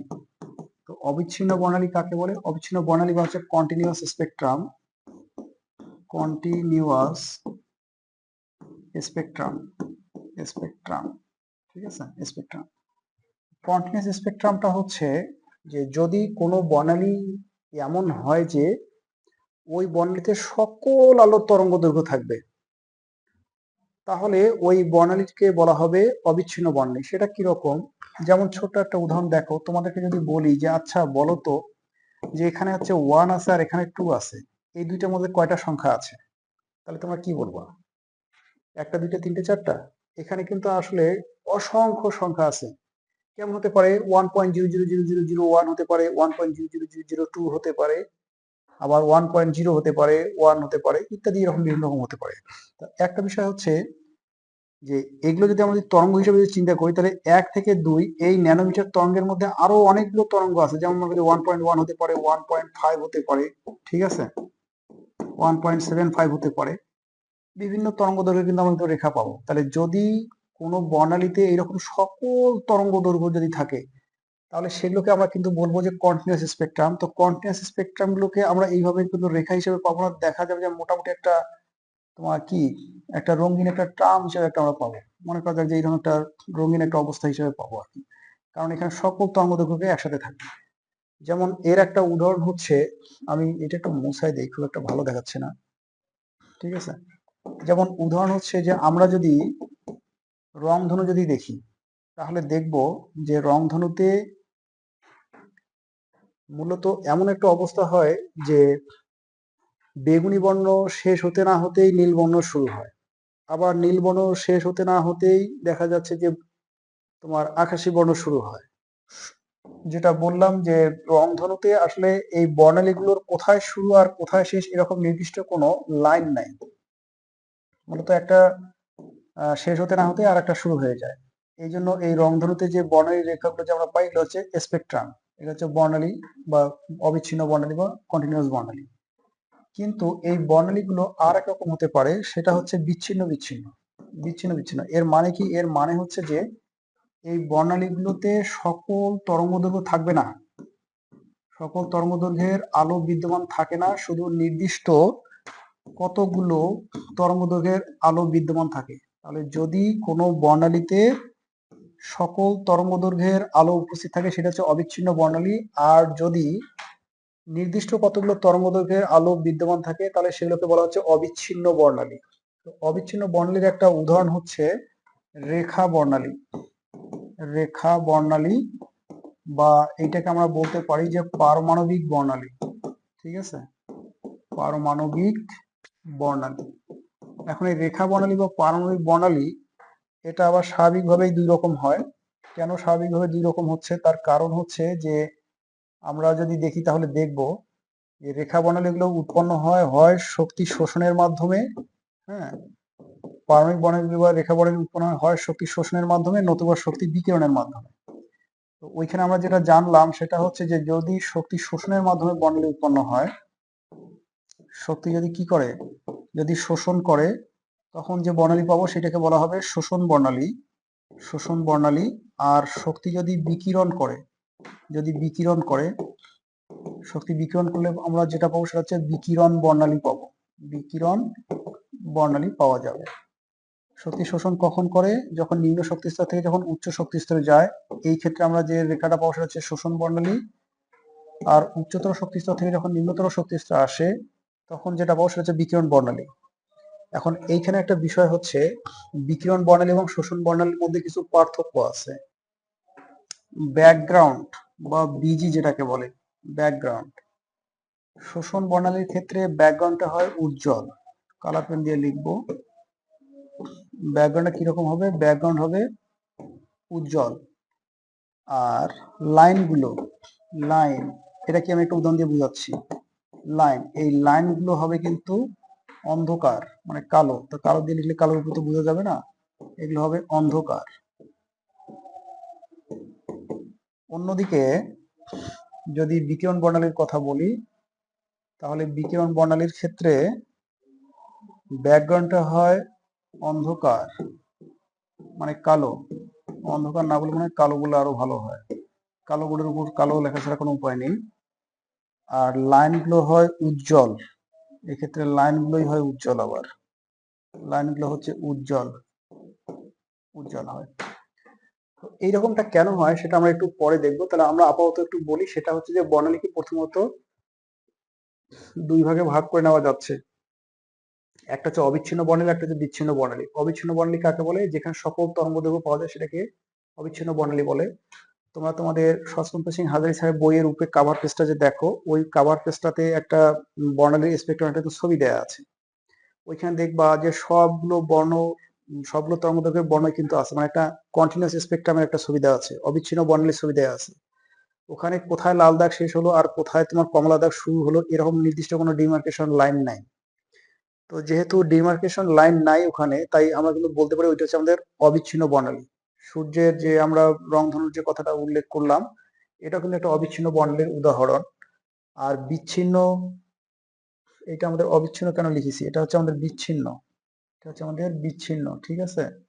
তাহলে বিচ্ছিন্ন বর্ণালীর ক্ষেত্রে যেটা হচ্ছে যে নির্দিষ্ট কতগুলো কেবল তরঙ্গ দৈর্ঘ্যের আমরা রেখা পাবো, তখন এই বর্ণরেখাগুলোকে আমরা, বর্ণালীকে আমরা বলবো যে বিচ্ছিন্ন বর্ণালী। বিচ্ছিন্ন বর্ণালী মূলত রেখা বর্ণালী নামে পরিচিত। আর কেন রেখা বর্ণালী পরিচিত সেটা একটু বলি। সেটা হচ্ছে যে মনে করা যাক যে এইটা যদি আমরা যদি একটা স্পেকট্রাম হিসেবে যদি বিবেচনা করি, সেইটা একটা ব্যান্ড বা পট্টি, স্পেকট্রাম ব্যান্ড। স্পেকট্রাম ব্যান্ড মানে কি? মানে হচ্ছে যে এখানে অনেকগুলো বর্ণ আছে। তো হচ্ছে এটা একটা বর্ণ আছে, তারপর মনে করা যায় যে এটা একটা বর্ণ আছে, তারপর মনে করা যায় যে এরকম একটা বর্ণ আছে। এই দিকে যদি মনে করা যায় যে এরকমটা হয় যে তোমার 700, মনে করো যে 80 ন্যানোমিটার, আর এটা মনে করো 380 ন্যানোমিটারের মধ্যে যদি হয়, তাহলে দেখা যায় এই দিক থেকে যত আমরা এদিকে যাবো তত করে তরঙ্গদৈর্ঘ্যের মান কমতেছে। তার মানে হচ্ছে যে এইটার জন্য যে তরঙ্গদৈর্ঘ্য হবে, এর তরঙ্গদৈর্ঘ্য তা হবে না, তার চেয়ে কম হবে, এর তরঙ্গদৈর্ঘ্য আরো কম হবে। তো কম হবে। আর আমরা যদি এইটাকে আমাদের হাইড্রোজেন পরমাণুর ক্ষেত্রে যদি একটু যদি খেয়াল করে দেখি, তাহলে দেখবো হাইড্রোজেন পরমাণুর জন্য আমরা যেটা দেখেছিলাম সেটা ছিল এরকম যে আমরা প্রথমে একটা লাল পেয়েছিলাম, লালটা মনে করো যে এখানে থাকলো। তারপর আমরা একটা আসমানি পেয়েছিলাম, আসমানিটা মনে করো যে এখানে থাকলো। তারপর আমরা একটা নীল পেয়েছিলাম, ওটা মনে করো যে এখানে থাকলো। এবং সর্বশেষ আমরা একটা বেগুনি পেয়েছিলাম, এরকম পেয়েছিলাম। তো ওই সময় কিন্তু আমরা দেখেছিলাম যে আমাদের এই লাল আলোটার তরঙ্গদৈর্ঘ্য ছিল 656 ন্যানোমিটার। তারপর এটার ছিল 486 ন্যানোমিটার আসমানিটা। আর এটার ছিল 434 ন্যানোমিটার। আর সর্বশেষ যেটা আল্ট্রাভায়োলেট ছিল সেটা ছিল 410 ন্যানোমিটার। 410 ন্যানোমিটারের কিন্তু একটা তরঙ্গ ছিল। তা এই যে 656 এবং 486 মাঝখানে কিন্তু আরো অনেকগুলো সংখ্যা তো আছে, সেই সংখ্যার কোনো তরঙ্গ দৈর্ঘ্য কিন্তু আমরা কিন্তু পাইনি, ঠিক আছে? যার ফলে এইটা হচ্ছে আমাদের একটা বিচ্ছিন্ন বর্ণালীর উদাহরণ। বিচ্ছিন্ন বর্ণালী, এটা একটা হচ্ছে বিচ্ছিন্ন বর্ণালী। কেন বিচ্ছিন্ন বর্ণালী? কারণ এই বর্ণালীতে সকল তরঙ্গদৈর্ঘ্যের আলো উপস্থিত নেই, শুধু নির্দিষ্ট কতগুলো তরঙ্গদৈর্ঘ্যের আলো উপস্থিত আছে বলে এটাকে আমরা বিচ্ছিন্ন বর্ণালী বলি। এ সময় বর্ণালীগুলো কিন্তু রেখার মতো করে দেখায় বলে এদিকে রেখা বর্ণালী বলা হয়। আর এইটা কেবল পারমাণবিক যে বর্ণালীগুলো আছে, পারমাণবিক বর্ণালীগুলো কেবল এইরকম বিচ্ছিন্ন বর্ণালী তৈরি করে। আচ্ছা, বিচ্ছিন্ন বর্ণালী আবার দুই রকম হতে পারে, যেটা বলা হইলো যে শক্তি শোষণ করতে পারে অথবা শক্তি বিকিরণ করতে পারে। এখানে যেমনটা শোষণ ঘটেছে তখন শোষণ বর্ণালী পাওয়া যায়, আর যদি শক্তি বিকিরণ করে তাহলে বিকিরণ বর্ণালী পাওয়া যায়। শোষণ বর্ণালীর বৈশিষ্ট্য হচ্ছে যে এক্ষেত্রে যে শক্তিগুলো শোষণ করে নিম্ন শক্তি স্তর থেকে উচ্চ শক্তি স্তরে যায়, বর্ণালী রেখায় ওই শক্তিটা অনুপস্থিত থাকে, ফলে ওই জায়গায় একটা অন্ধকার রেখা পাওয়া যায়। এই জন্য লাইনগুলো হয় অন্ধকার আর ব্যাকগ্রাউন্ডটা হয় আবার উজ্জ্বল। আর বিকিরণ বর্ণালীর ক্ষেত্রে যে শক্তিটা বিকিরণ করে সেটা একটা আলোক ছটা হিসেবে পাওয়া যায়, ফলে লাইনগুলো হয় উজ্জ্বল আর ব্যাকগ্রাউন্ডটা হয় অন্ধকার। তো আশা করি বর্ণালী কাকে বলে, বর্ণালীর প্রকারভেদটা কেন এরকম হলো সেটা তোমরা বুঝতে পারছো। এখন আমরা এইখানে একটু দেখবো যে পারমাণবিক বর্ণালী রেখাগুলো, পারমাণবিক বর্ণালী তথা রেখা বর্ণালীগুলো বিচ্ছিন্ন কেন। ও একটা কথা বলি, এই যে এখানে যে আমরা যে একটা জিনিস দেখলাম, যে কারণে এতদূর ঘুরে আসা, ওই যে ব্যাকগ্রাউন্ড এবং লাইনের যে কথাগুলো বললাম, এইটা হচ্ছে কন্টিনিউয়াস স্পেকট্রাম। এটা কেন কন্টিনিউয়াস? এখানে সকল তরঙ্গদৈর্ঘ্যের আলো উপস্থিত আছে। এখানে দেখো লালটা শেষ হতে না হতেই কমলা শুরু হয়েছে, কোথায় কমলা শুরু হয়েছে আর কোথায় লাল শুরু হয়েছে তার কোনো নির্দিষ্ট কোনো লাইন নাই। তার মানে এখানে তুমি 656 ন্যানোমিটারের পাবা, 657 ন্যানোমিটার পাবা, 658 পাবা, 659 পাবা। শুধু তাই না, 656.5 বিবেচনা করলে পাবা, 656.6 বিবেচনা করলেও কিন্তু সকল তরঙ্গদৈর্ঘ্যের আলো কিন্তু এখানে পাবা। কিন্তু এই জায়গাটা যদি আমরা যদি দেখি তাহলে দেখব যে এখানে কিন্তু সকল তরঙ্গদৈর্ঘ্যের আলো নাই, কেবল এখানে একটা উজ্জ্বল, তারপর অন্ধকার হয়ে এখানে একটা উজ্জ্বল, তারপর অন্ধকার হয়, এখানে দুইটা উজ্জ্বল, তারপর অন্ধকার হয়, তারপর এখানে একটা উজ্জ্বল, এরকম উজ্জ্বল। তাই এইটা হচ্ছে আমাদের কন্টিনিউয়াস স্পেকট্রাম, আর এই দুইটা যে আছে এই দুইটা কিন্তু হচ্ছে আমাদের লাইন স্পেকট্রাম বা অ্যাটমিক স্পেকট্রাম, পারমাণবিক বর্ণালী বলে। তো লাইন স্পেকট্রাম গুলো আবার দুই রকম হয়, এই যে লাইন থাকার কারণে লাইন স্পেকট্রাম দুই রকম হয়। আমরা বলছিলাম যে একটা হচ্ছে ইমিশন, ইমিশন মানে হচ্ছে বিকিরণ। বিকিরণের ক্ষেত্রে যেটা হয় যে ইলেকট্রনটা যে শক্তি বিকিরণ করে উচ্চ শক্তি স্তর থেকে নিম্ন শক্তি স্তরে আসে, সেই শক্তিটাই মূলত একটা উজ্জ্বল রেখার সৃষ্টি করে। ফলে ইমিশন স্পেকট্রামে বা বিকিরণ স্পেকট্রামে রেখাগুলো হয় উজ্জ্বল, ঠিক আছে, আর ব্যাকগ্রাউন্ডটা হয় অন্ধকার। অন্যদিকে শোষণ বর্ণালীর ক্ষেত্রে যেহেতু ইলেকট্রনগুলো শক্তি শোষণ করে নিম্ন শক্তি স্তর থেকে উচ্চ শক্তি স্তরে যায়, তাই যে শক্তি শোষণ করে শক্তির এই পট্টিতে কিন্তু সেই শক্তিটা অনুপস্থিত থাকে। তা যে শক্তি শোষণ করে সেই জায়গায় শক্তিটা অনুপস্থিত থাকে বিধায় ওই জায়গাতে একটা কালো দাগ পাওয়া যায়। এই জন্য বলা হয় যে অ্যাবজর্পশন স্পেকট্রামে মূলত উজ্জ্বল ব্যাকগ্রাউন্ডের উপর কতগুলো কালো দাগ পাওয়া যায়। এইটাই বলা হয়েছিল এর ব্যাকগ্রাউন্ডটা হচ্ছে উজ্জ্বল, ব্যাকগ্রাউন্ডটা হচ্ছে উজ্জ্বল, তাই না? দেখে বোঝা যাচ্ছে এটা হচ্ছে একটা উজ্জ্বল ব্যাকগ্রাউন্ড, আর এর ব্যাকগ্রাউন্ডটা হচ্ছে অন্ধকার, অন্ধকার বা কালো, ব্যাকগ্রাউন্ডটা হচ্ছে কালো, ঠিক আছে। আর এক্ষেত্রে এই যে লাইনগুলো, লাইনগুলো হচ্ছে এক্ষেত্রে হচ্ছে অন্ধকার বা কালো, আর এক্ষেত্রে এই যে লাইনগুলো যে আছে লাইনগুলো কিন্তু হচ্ছে উজ্জ্বল। তো এই কথাই ওখানে বলা হয়েছিল। এটা সুন্দর আরো একটা ঘটনা আছে, আহ, কেন এরকম শোষণ হয়, কেন বিকিরণ হয়, আশা করি যে সে কথাও বলে ফেলছি। আহ, তোমরা এটা দেখে নেবা। এরপরে আমরা একটু বিষয় দেখবো যে এখানে আমরা বর্ণালীর শ্রেণীবিভাগটা দেখলাম, আর আমরা এখন দেখবো যে আসলে পারমাণবিক বর্ণালী রেখাগুলো বিচ্ছিন্ন হয় কেন, পারমাণবিক বর্ণালীতে একটার সাথে একটা লেগে থাকে না কেন, ঠিক আছে, বা একটানা বর্ণালী পাওয়া যায় না কেন। এইটা বুঝতে গেলে আমাদেরকে আগে একটা শক্তি স্তরের ধারণা জানতে হবে। আমি তোমাদেরকে যখন পারমাণবিক মডেল যখন পড়াই তখন বলেছিলাম যে ম্যাক্সওয়েল যে রাদারফোর্ডের পরমাণু মডেলের সমালোচনা করেছে, সেই ম্যাক্সওয়েলের তত্ত্বের মধ্যেও ভুল ছিল। ম্যাক্সওয়েল বলছে যে একটা ইলেকট্রন অবিরত শক্তি হারায়। তা একটা ইলেকট্রন আসলে অবিরত শক্তি হারায় না, মানে ক্রমাগত শক্তি হারায় না। একটা ইলেকট্রন একটা নির্দিষ্ট পরিমাণ শক্তি হারায় অথবা নির্দিষ্ট পরিমাণ শক্তি লাভ করে। তো সেটা কি রকম সেটা একটু দেখি। যে মনে করা যায় যে এটা একটা হচ্ছে শক্তি স্তর, ওকে, এটা আর একটা শক্তি স্তর, এবং এই দুইটা মিলে একটা পরমাণু একটা গঠন করতেছে।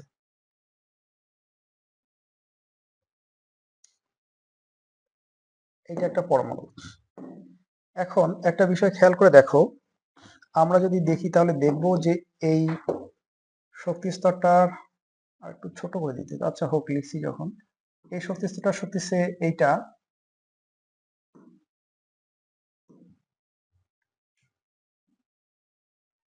এর শক্তিটা হচ্ছে এইটা, আর এটাই কপি করে আর একটু লিখি যে আর একটা শক্তি স্তর হচ্ছে এটা, তাই না?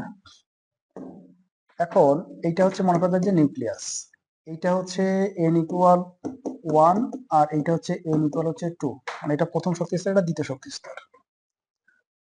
ভালো কথা। তো যখন একটা ইলেকট্রন এই জায়গা থেকে লাফ দিয়ে এখানে আসবে তখন যে শক্তিটা ছেড়ে দিবে সেই শক্তিটা কিরকম হবে, এই শক্তি স্তরের শক্তি এবং এই শক্তির ব্যবধানের সমান হবে। তো আমরা যদি এইটাকে যদি হাইড্রোজেন পরমাণু বলি, তাহলে এই শক্তির শক্তি হচ্ছে মূলত -13.6 ইলেকট্রন ভোল্ট। এখন মনে হচ্ছে ফট করে আবার 13.6 ইলেকট্রন ভোল্ট কিভাবে লিখলাম। আসলে এটা হঠাৎ করে লিখি নাই, এটা আমরা যখন শক্তির রাশিমালা যখন প্রতিষ্ঠা করেছিলাম তখন কিন্তু আমরা দেখেছিলাম যে এই মানটা ইলেকট্রন ভোল্টে প্রকাশ হলে -13.6 হয়, আর দ্বিতীয় শক্তি স্তরের শক্তি হয় এর 1/4 মানে হচ্ছে 13.6 ভাগ যদি আমরা 4 করি, 13.6 ভাগ হচ্ছে 4, তাহলে 3.4, আর এইটার মানটা হয় -3.4 ইলেকট্রন ভোল্ট।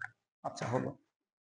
এখন একটা বিষয় হচ্ছে যে আমরা যদি তরঙ্গ দৈর্ঘ্য যদি নির্ণয় করি, তাহলে কিন্তু আমরা দেখব যে এই শক্তি স্তরে থাকা একটা ইলেকট্রন, এই শক্তিতে থাকা একটা ইলেকট্রন যখন প্রথম শক্তি স্তরে আসবে, তখন সে শক্তিটা যে বিকিরণ করবে তার তরঙ্গ দৈর্ঘ্যের মানটা কত হবে। আমরা আর একটা একটু শক্তি স্তর একটু লিখি, তাহলে বুঝাইতে আরো সুবিধা হবে।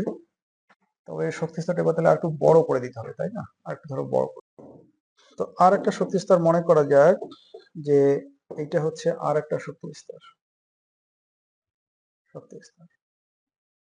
তাহলে এখানে আমরা ছোট একটা হিসাব করে একটা বলতে পারি, আমরা যখন লেম্যান সিরিজ যখন পড়ছিলাম বা লাইম্যান সিরিজ যখন আমরা পড়ছিলাম, তখন কিন্তু আমরা দেখেছি যে ইলেকট্রনটা যখন দ্বিতীয় শক্তি স্তর থেকে যখন প্রথম শক্তি স্তরে আসে, তখন যে তরঙ্গ দৈর্ঘ্য হয়, অর্থাৎ এইখান থেকে একটা ইলেকট্রন যখন এখানে আসে, তখন এই তরঙ্গ দৈর্ঘ্যের মানটা হয় কত, এই মানটা হচ্ছে 121 ন্যানোমিটার হয়। তোমরা ওই জায়গাটা একটু দেখো, হাইড্রোজেন পারমাণবিক বর্ণালী কিন্তু আলোচনা করেছি। আর এই ইলেকট্রনটা যদি এখান থেকে লাফ দিয়ে যদি মনে করা যায় এখানে আসে, মানে তৃতীয় থেকে যদি প্রথমে আসে, তাহলে তখন কত হয় একটু হিসাব করেই একটু দেখাই।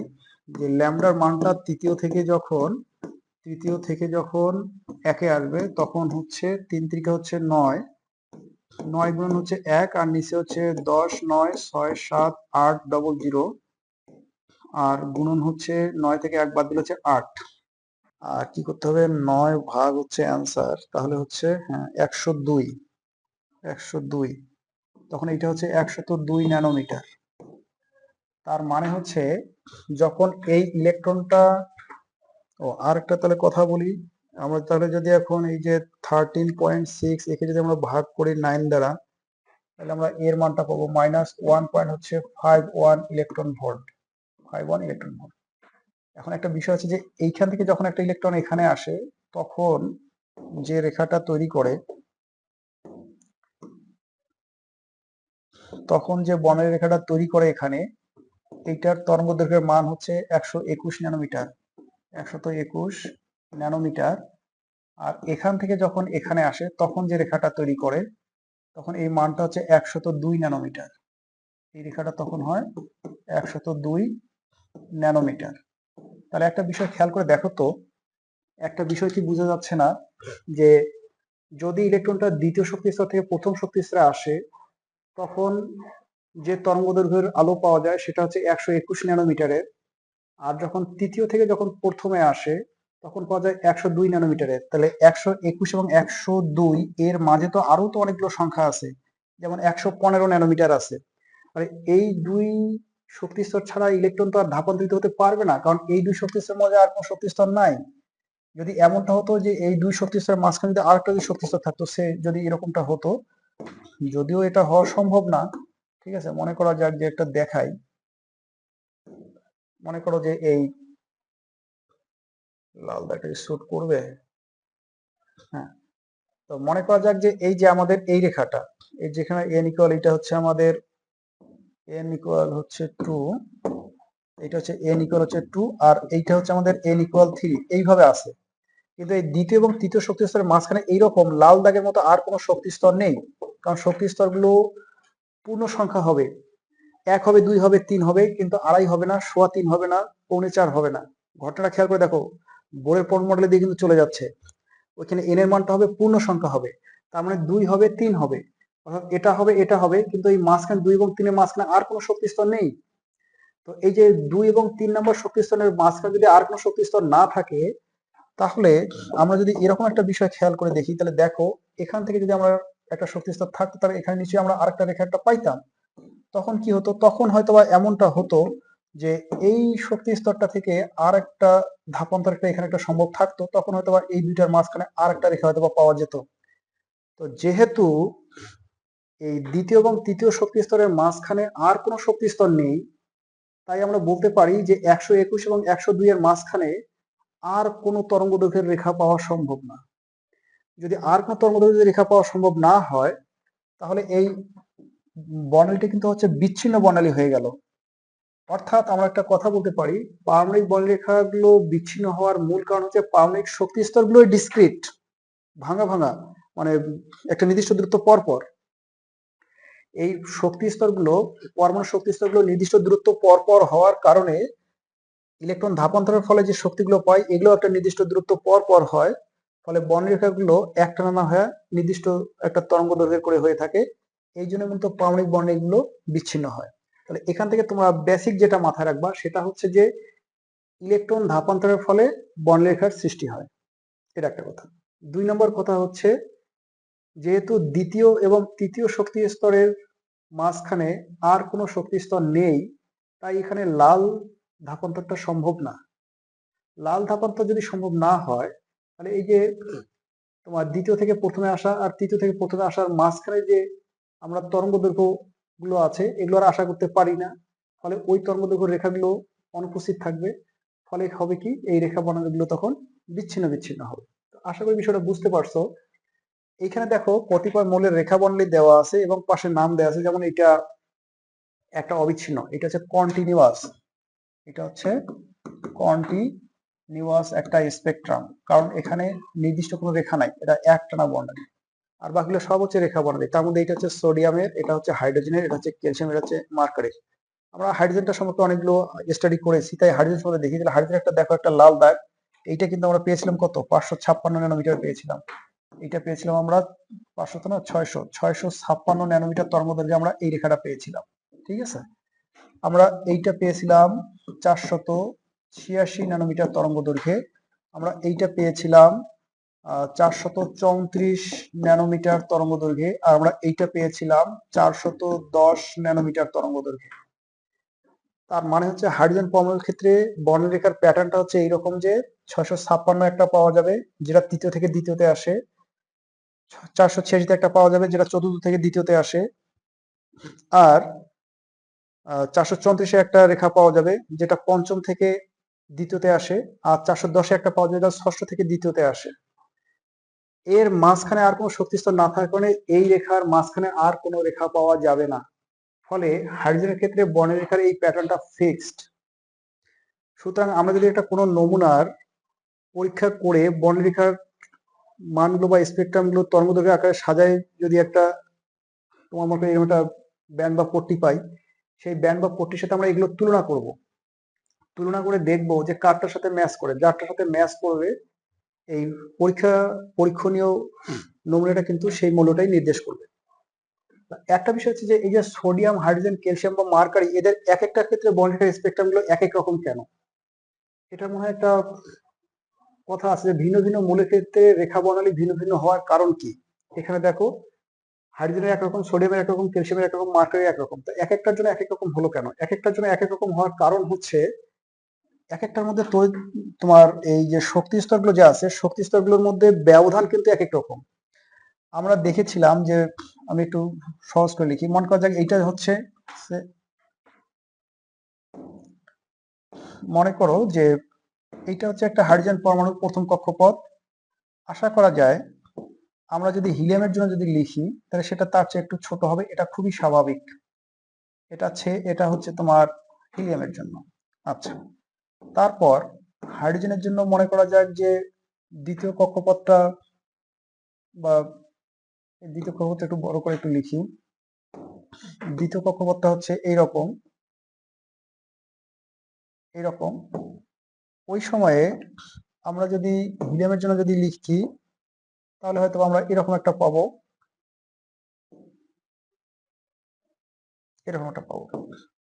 তো একটা বিষয় দেখা যাচ্ছে যে হাইড্রোজেনের জন্য এই শক্তি স্তরের ব্যবধান যেমন, এটা হচ্ছে n = 1 আর এইটা হচ্ছে n = 2।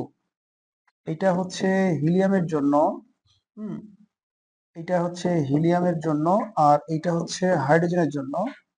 এক্ষেত্রে এইটা হচ্ছে n=1 আর এইটা হচ্ছে n=2। তাহলে এই দুই শক্তিস্তরের মধ্যে যে শক্তির ব্যবধান, হিলিয়ামের ক্ষেত্রে এই দুই শক্তিস্তরের মধ্যে শক্তির ব্যবধান কিন্তু এক না। যদি এক না হয় তাহলে হাইড্রোজেনের জন্য যদি এরকম হয় যে দ্বিতীয় থেকে প্রথমে চলে আসলে যে তরঙ্গ দৈর্ঘ্য আমরা পাবো, হিলিয়ামের জন্যও কিন্তু ওই দ্বিতীয় থেকে যখন প্রথমে আসবে তখন কিন্তু সেই তরঙ্গ দৈর্ঘ্য কিন্তু পাওয়া যাবে না। তার মানে হচ্ছে যে এক একটা পরমাণুর আকার এক এক রকম। একটা পরমাণুর আকার কেমন হবে সেটা তার পর্যায় সারিতে অবস্থানের উপর নির্ভর করে। এক একটা পরমাণুর আকার এক এক রকম হওয়ার কারণে এদের শক্তি স্তরগুলোর মধ্যে ব্যবধানটা হয় এক এক রকম। শক্তি স্তরের মধ্যে ব্যবধান এক এক রকম হওয়ার কারণে একই রকম ধাপান্তর ঘটলেও, যেমন এখানে 2 থেকে 1-এ আসলে এটা যত ন্যানোমিটার তরঙ্গ পাওয়া যাবে, এটার তো একই রকম ধাপান্তর ঘটলো, এক্ষেত্রে 2 থেকে 1-এ আসলো, এর ক্ষেত্রে 2 থেকে 1-এ আসলো, কিন্তু দেখা গেল যে হিলিয়াম অপেক্ষা হাইড্রোজেনের এই শক্তি স্তরগুলোর শক্তির ব্যবধানটা বেশি। ফলে এখানে যত ন্যানোমিটার তরঙ্গ দৈর্ঘ্যের তরঙ্গ পাওয়া যাবে, হিলিয়ামের সাথে কিন্তু তত ন্যানোমিটার তরঙ্গ দৈর্ঘ্যের তরঙ্গ পাওয়া যাবে না, তার চেয়ে ভিন্ন ন্যানোমিটার তরঙ্গ দৈর্ঘ্য পাওয়া যাবে। ফলে হবে কি, এর ক্ষেত্রে বর্ণরেখাটা যেরকম হবে এর ক্ষেত্রে তেমনটা হবে না, এর ক্ষেত্রে যে জায়গায় হবে এর ক্ষেত্রে সেই জায়গায় হবে না। এই জন্য মূলত এক একটা মৌলের জন্য বর্ণরেখাগুলোর অবস্থান কিন্তু এক এক রকম হয়। তবে এই বর্ণরেখাগুলোর মধ্যেও কতগুলো বৈশিষ্ট্যপূর্ণ বর্ণালী রেখা আছে যেগুলোকে বলছে পারসিস্টেন্ট লাইন। এই পারসিস্টেন্ট লাইনগুলো দেখে কিন্তু একটা মৌলের বর্ণরেখাকে চেনা যায়।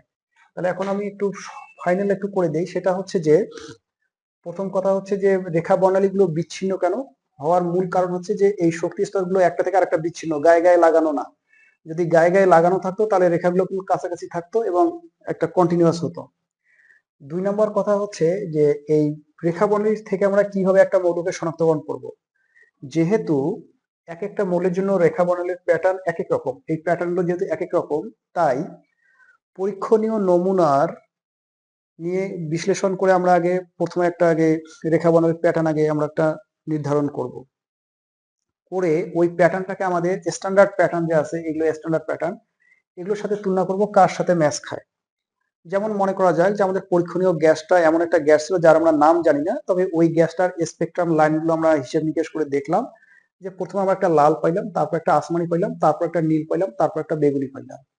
এখন এইটা স্পেকট্রামটাকে এখন আমরা এইগুলোর সাথে এখন তুলনা করে দেখতেছি কার সাথে ম্যাচ করে। তো ম্যাচ করে দেখলাম যে হ্যাঁ, হাইড্রোজেনের সাথে ম্যাচ করলো। তাহলে তখন আমরা বুঝতে পারবো যে আমাদেরকে পরীক্ষণীয় নমুনা হিসেবে হাইড্রোজেন গ্যাসকে দেওয়া হয়েছিল, অর্থাৎ আমাদের মৌলটা ছিল হাইড্রোজেন। এইভাবে কিন্তু রেখা বর্ণের সাহায্যে কিন্তু মৌল শনাক্তকরণ করা যায়। তো আশা করি রেখা বর্ণের সাহায্যে কিভাবে মৌল শনাক্তকরণ করা যাবে তোমরা সেটা বুঝতে পেরেছো। এখানে শনাক্তকরণের বিষয়টা বললাম, এখানে যে প্রশ্ন আসছে এটা আমি এর আগেই সমাধান করে দিয়েছি। তো আশা করি তোমরা হাইড্রোজেনের পারমাণবিক বর্ণালী, হাইড্রোজেন পারমাণবিক কিভাবে উৎপন্ন হয়, হাইড্রোজেন পারমাণবিক বর্ণালীর সাথে কিভাবে মৌল শনাক্তকরণ করা যায়, এই বিষয়গুলো এনজয় করেছো।